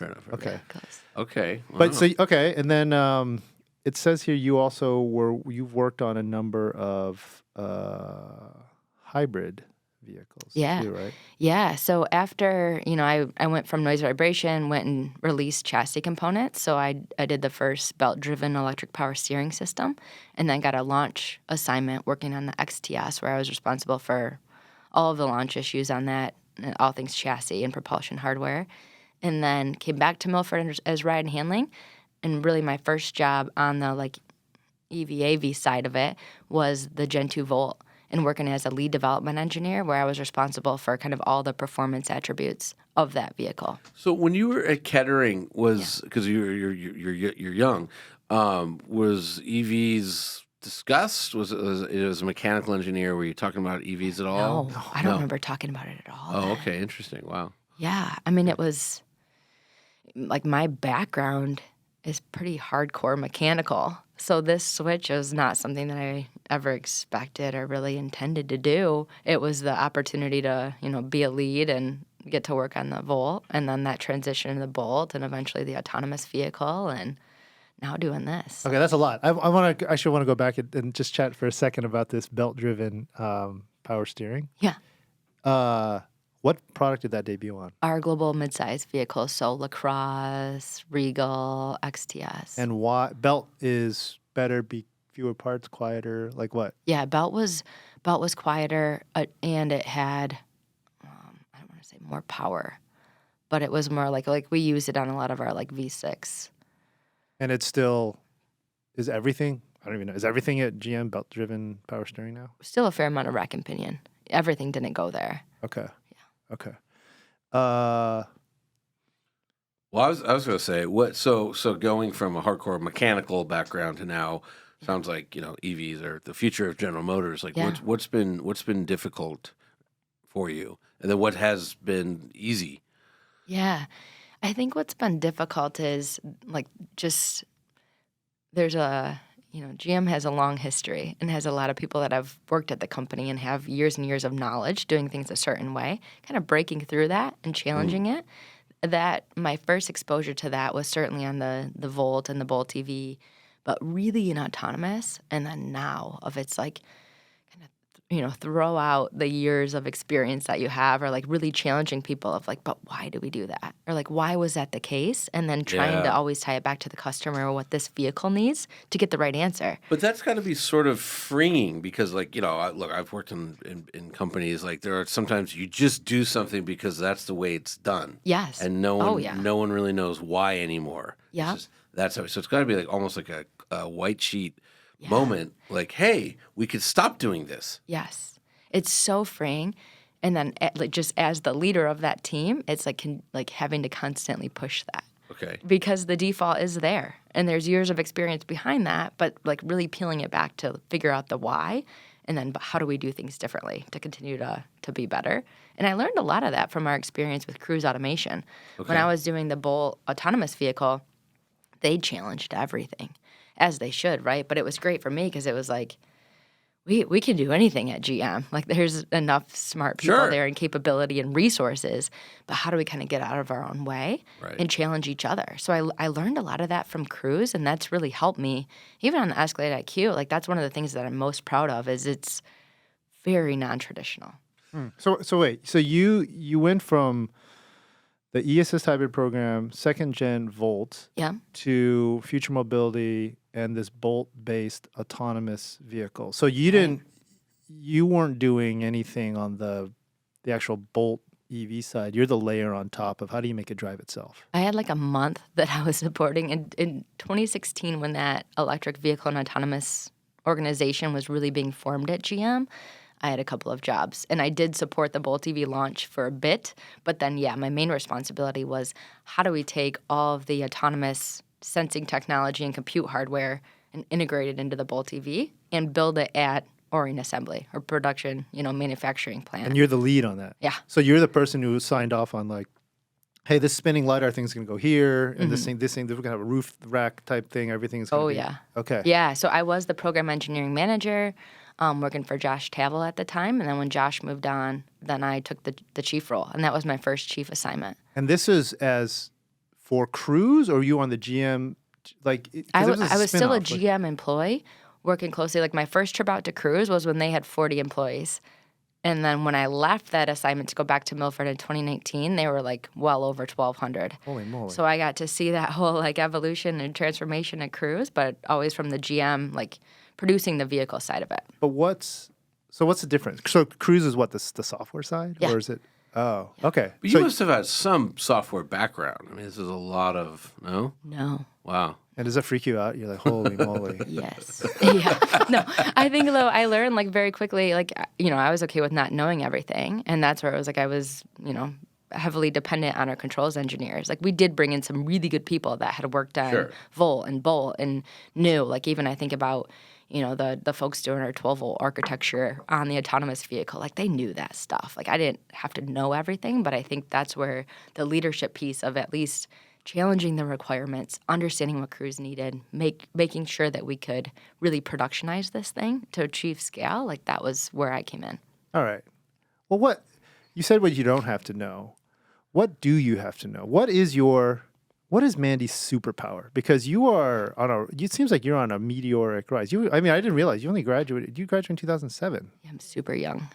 Yes. you are. No, you are. No, this is. As I have 20 years in. I'm saying that for myself because I know. 20 years is like I became that person. But- like I was always a co-op and now I have 20 years. But you've been promoted everywhere you go. Like, don't be modest. Like, what's your superpower? What like how do you get? Because I was when I was asking about like Escalade IQ, I was like, oh, so you don't have to do the tire development. Tire development, yeah. right? But what is the thing that got you here to lead at such a young age? This is like essentially. I know Celestic, and this is the real flagship of the brand of Cadillac, right? This is the one. It is. This is the one where everybody knows. Well,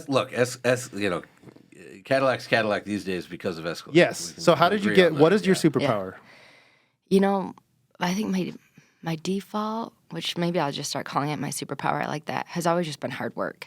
Like that was something that was always ingrained in me when I was very young, and getting comfortable. Like I talked about how the co-op rotations went, like really giving myself only 3 months to like figure it out and produce results, because then I was moving on, right? So just like go kick ass in that job and be all in on that job, and then these like opportunities would present themselves. And I think I've learned over the years too how to just like be very like unapologetically me. Because for a while there, even when I was in the assembly plant, like, I dyed my hair. And I was like, what is this? Like, I'm just trying to fit in. Gotcha. And I was never a car guy. Like, I wasn't. I didn't come to General Motors because, I grew up wrenching in the garage. I'm never going to be Al. But what can I bring? And to me, it was always like just like letting like hard work and proving myself. But then now just from the leadership side, like just like being a human. Of like, I don't know everything. Let me just go ask the right expert, right? Especially in this transition to EV and AV. We'd never done that before. And I was totally fine. Like often, almost every meeting I go to, I am the decision maker. And everything that's being presented is for me. And getting comfortable with that and being like, I'm asked the questions if I don't know the answer, or like ask the room.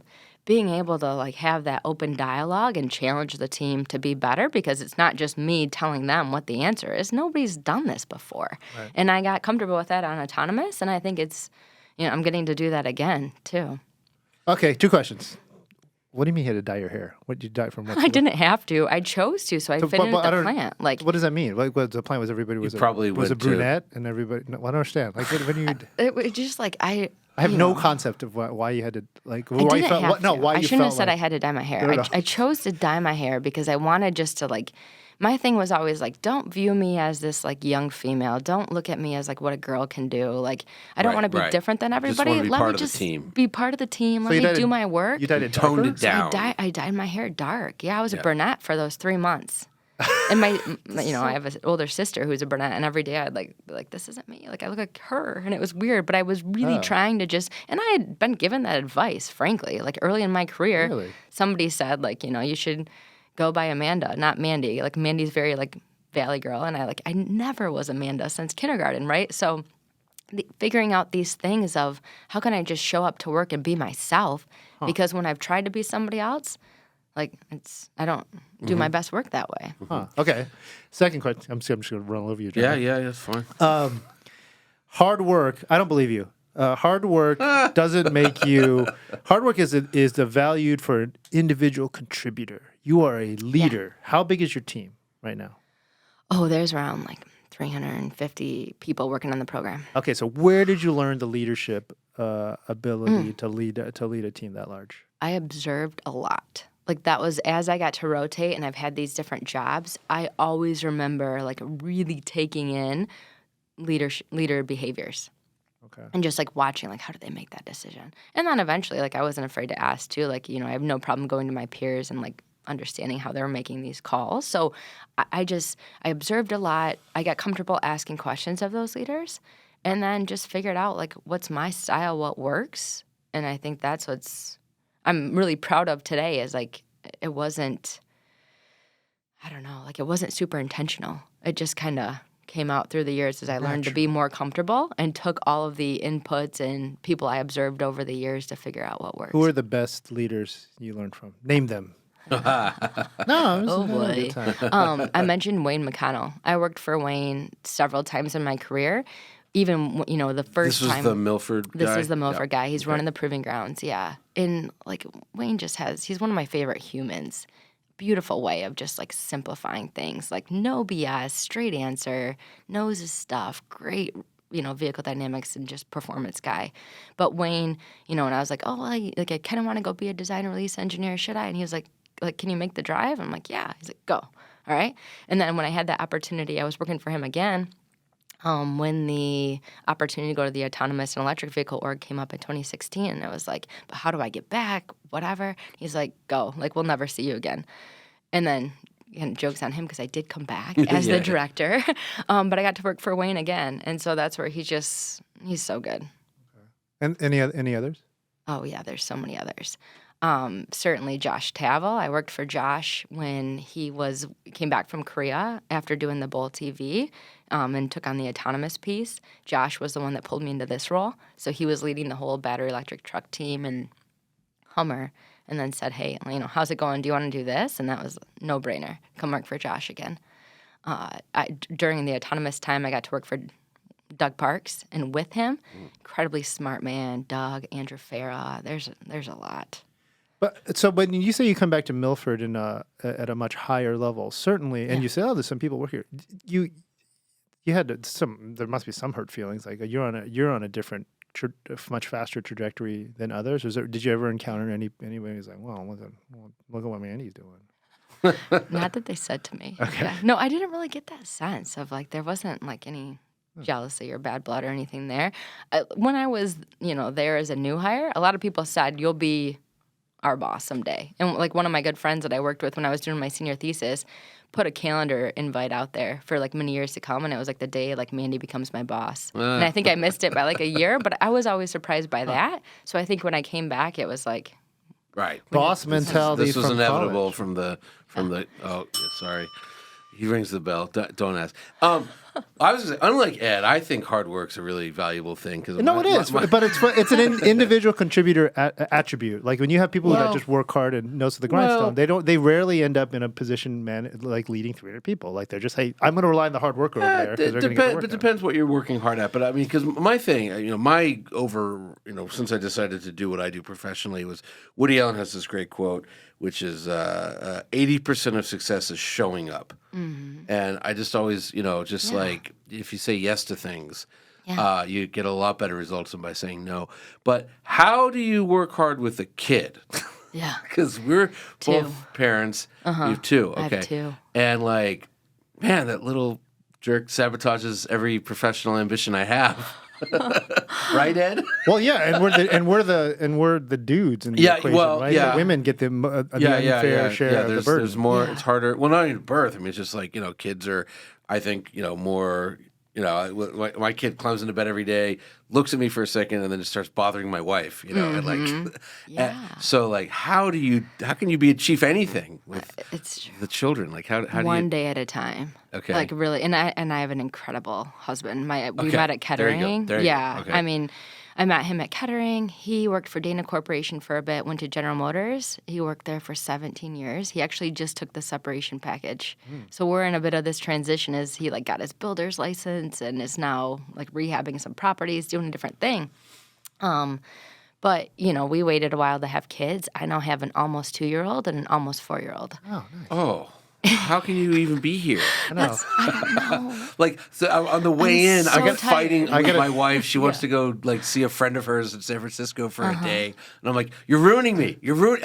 I'm supposed to be off this week because my kid's daycare is shut down. See, the And so childcare thing is Childcare so is insane. real. It's insane. Especially, my daughter was 6 months old when COVID hit. Oh yeah. And so it was like, our bubble got really small and like figuring out that thing. And then Yeah. when I had my son, so we added to it in the best way. And they're incredible, but just the every day, like looking at how are we getting through today? And my husband and I have so many of those like evening meetings. And then for me to be out here this week, I think my mom's been at my house like at least twice this week helping out with bed and bath time. Like that evening thing is like, poof. Yeah. My husband's great at it, but at this age, like they want their mom and they have. Yeah. And so I've tried to just find that balance. It's been important for me that like 5:30, 6 at night to 8:30 is sacred. Like I'm not taking a call when I have a kid in the bath, right? I love that time of night and dinner. I'm sorry, 5:30 to 6? No, to 8. Oh, to 8. Okay, I was gonna say. Yeah, 8, I was like, you're hardcore because that's about that's about my time. That's probably the big change for me is like when I leave work and I'm not looking at an email. I just can't. Like this. You can't. It's like, how just like somebody else needs you. Yeah. And this time is so finite too, right? Yes. Like I don't want to look back. Yep. Like I've said the Escalade IQ is my third baby, but it's like somebody said this isn't my quote, but it was like be where you need to be and be where you are. And that's how I feel. Like I show up to work or I'm on this call, I'm there. Like I know you're talking to me, you put the slide together, whatever. Like I'm all in. But then in that time at night, like I need to be all in for them too and give my husband a breather or help with dinner and do baths, whatever. And then they go to bed and I'm working again. I've just been looking, like some of my friends without kids, I'm looking at their social media a little bit more closely where it's like, wow, like you're with a bunch of friends running around Italy. Like, boy. Everything looks way easier on this side of it. I just spent, I don't even know what on what, you know what I mean? Like, well, it's all relative because all that stuff It seems just wild. And no, I'm not going to even say it. It's just not as important. But well, no, but when you're having a context bad of kid things. day, those exist where it's like, Oh, yeah. why did we do this to ourselves? Yeah. You know, and like, again, I mean, I had a screaming match driving over here with my wife where I'm like, I told you I have to, because I'm driving an EV tomorrow on Saturday for work, and then I have to write something that's due on Monday. Actually, it's due yesterday, today, whatever. But like, I'm like, if you go out of town, fine, I'll figure it out. I'll work at night somehow. Yeah. Which you won't, because the second the kid goes to bed, you have 10 minutes before you pass out in front of the TV. Yeah, or you don't, and then you work all night. See, I've lost that ability in my advanced age. So. It's real. That's for sure. Okay, I just wanted to know because I've seen like chief 1 hour at a engineer, time. 350 people asking you what to do. Yeah. Like, how can you have children? I feel it. Yeah. But it's an incredible opportunity. Like, I wouldn't have said no. And it's like, thankfully our launches are pretty quick now. So, and just being where I need to be. You're incredibly modest because in addition to being the chief engineer and a mom of 2 young children, you also do a lot within General Motors around women's leadership and STEMs. Science, technology, engineering and math. Yes. Yeah. How do you do all of that? As well? I mean, I referenced recently I had a Kettering co-op student that just spent the day with me, and it was like, I'm not going to have a ton of time to talk in between meetings, but if you want to see what this is like I gave her a day in the life, and then I'm talking to somebody else I mentor, and she's like, oh, I'd love to do that. I'm like, just come hang with me, right? So I'm able to fit it in that way. But I've realized all that stuff's really important. Like I used to, every Friday when I was at the Proving Grounds, go to an elementary school for 8 weeks and do a little jet toy project with them, through SAE. But if it weren't for that, I would have never gotten into engineering. I would never be the chief engineer of this Escalade IQ if it weren't for seeing what STEM was or what do engineers do? I love problem solving. I love a lot of this, the mechanicals and those details. That's where it's just important to me to do that. And then, recently I had an opportunity to give an award at MIS Michigan International Speedway at one of the SAE competitions, and that was on a Saturday. So my husband and the kids came and just figured out how to make a thing out of it so that I could be with them, not lose that time, and then also get to see the SAE teams and present the award. Did you do SAE at Kettering? I didn't. I know. This is totally bizarre. Like you're not like you work. I don't know how I got here either. If you're trying to figure out how I got here, I have no idea. I think a lot of right place at the right time. Well, hard work. Listen, I will say, especially for the General Motors PR people who are listening and fact checking this, you paint you actually paint a very good picture of the company and the corporate culture and the fact that I ask you point blank, was there any hard feelings? Are you making this meteoric rise? And you're like, not really. And it seems like you can balance leading a huge project and family, and it looks like you get support. It is not necessarily the same that I've heard at other companies. Maybe. Well, I don't even know how to phrase the question, but having Mary Barra be the chief of everything, the chief CEO, executive, has got to. I don't want to say make it easier or anything, but it's got to be for you. Is this is great, right? Mm-hmm. There is no glass ceiling at this company. Right. Whereas, you look at most other Fortune 500 companies, or just there is a glass ceiling, Yeah. And so, right, I mean, can you talk about that at all? Totally. And that's where even as I think about, for a while when it was don't see me differently, and now I realize representation matters. And having people in those key roles, whether it's Mary's or even just other executive leadership roles, and I'm like, well, I could do that, right? Yeah. I never thought I thought I'd retire as a lead development engineer in Milford. That was many jobs ago now. Right? I had no idea that this was my runway. Right. And as you see people in those roles, it really opens it up that shoot, I can do that. Mary went to GMI, I went to Kettering from this area. It's really awesome. Yeah. So we might be talking in the future. I mean, Mary worked at a plant, right? Yeah, she did. She was a lot. She worked at DM. Do you have to have that on your resume to get to the top? Do you have to know the manufacturing side, do you think? Oh, totally. Yeah. I mean, it's so core to what we do, and it's even that was such a competitive advantage for us as we were doing autonomous vehicles of being able to understand the assembly plan, and now with Escalade IQ going into production, knowing how to work with the plant. Make sure that we've got all of our releases done right. That's key. I fully expect I'll be spending more time at the plant someday. So I was going to ask you, what is your next step? This baby's put to bed, right? Escalade IQ is done. We're all done here. You're moving on. You're going to do this future, I'm trying to look at Al Oppenheimer's career is interesting, right? Because he was on Geometro, but he did Chevy performance parts. Yeah, there's a video of him because they did Project X. He was on the program when 2008 when they put the Hot Rod Magazine's project car together. There's Al. I'm like, oh, look at Al. Mm-hmm. And then he did Camaro, and then he did Global Rear Drive, and then Hummer. Yeah. So I think I'm going to guess that Mandi goes and does the all-new four-door Camaro electric vehicle. Ooh. No comment. Yes. Would Al do it? I don't know. Yeah, Al would probably do that. Yeah. I don't know. No, but seriously, where do you think? I mean, where you are in the cycle of this project, and where do you go next? Yeah. I never know where I go next. Many of these moves, that's where I say it's a lot of right place, right time is I was pregnant with my daughter, my firstborn, when the Milford director job kind of just fell in my lap. I had no idea how I was going to do the autonomous San Francisco travel, figure that out. And I don't think my leadership even knew that I was expecting. And then it was hey, do you want to go to this? And I was oh my gosh, yes. So I've been fortunate that those opportunities came to me.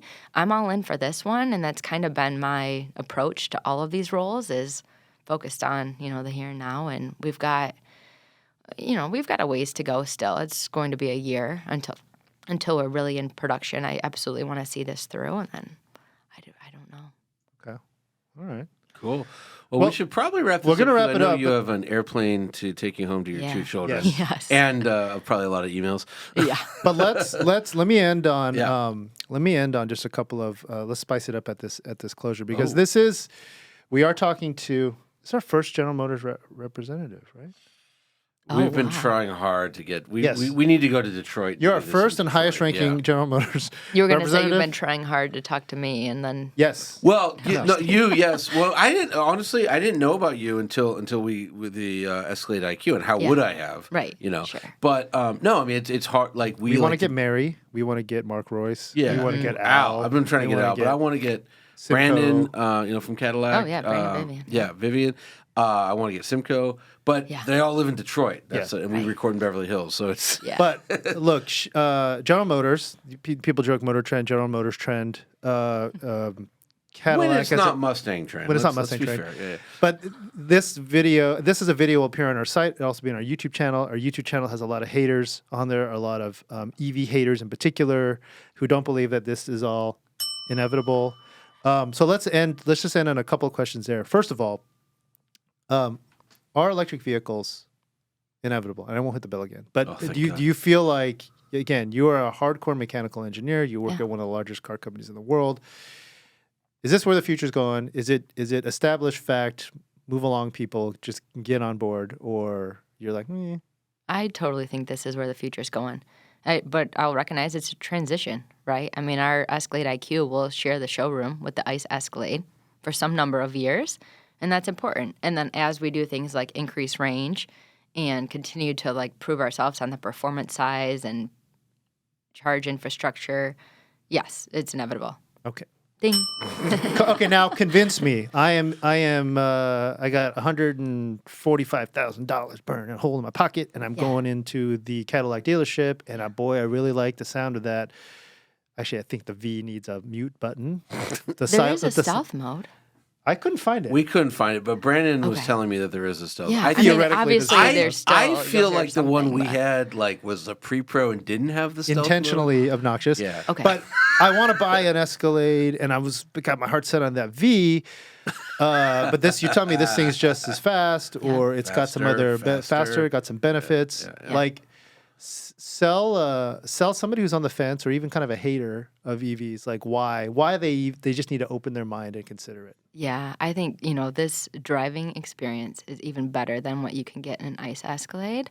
Just, we talked about the instant torque, 750 horsepower, 0 to 60 in less than 5 seconds, all while having all the creature comforts of this really nice interior, pillar-to-pillar All right, screen. let me stop you right there. All wrong. What you do is you say easier to park because of the four-wheel steering. True.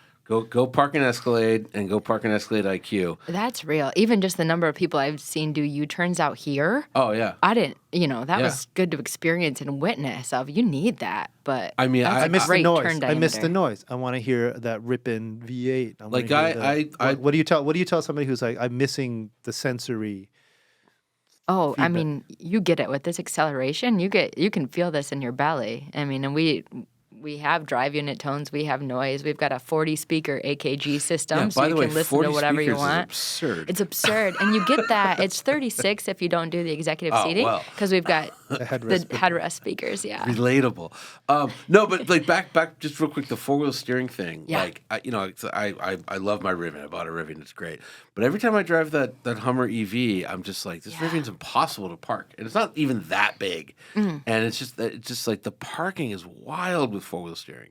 It's It makes it like it's. I think I said this the other day. I said I don't think that you should legally allowed to sell vehicles without four wheel steering. Yeah. Because it's just you're gonna hit once less you things. experience it. Oh Yeah, yeah, yeah. That's That's wild. big. And I mean, this vehicle's just got a soul too. As we've talked about some others, I like hearing this. Good, yeah, I okay. mean, we stayed true to an Escalade, like a Cadillac, like. We are very much into like the ride and handling performance and that. And our first drive in one of these pre-production vehicles was like, holy crap, this thing is going to be sweet. And everybody's given us that feedback too of like, it can still be sick and like that experience that you want in addition to all the technology and specs. Okay. So you heard it here first, folks. The 20-year veteran of General Motors, the chief engineer of the Cadillac Escalade IQ, is all aboard on the EV revolution and suggests that you consider one. My last question is, in a year, in 2 years' time, let's say after this vehicle's launched, 1 year past its launch date, what does success look like for this program? Do you have some sort of metric in terms of like adoption or like people, like is there cannibalization of the ICE Escalades, or like what is it? Yeah. What's your target? Yeah, not cannibalization. I think, certainly we've made sure that we're delivering for those true Escalade customers that have been buying them for generations, in addition to conquest too.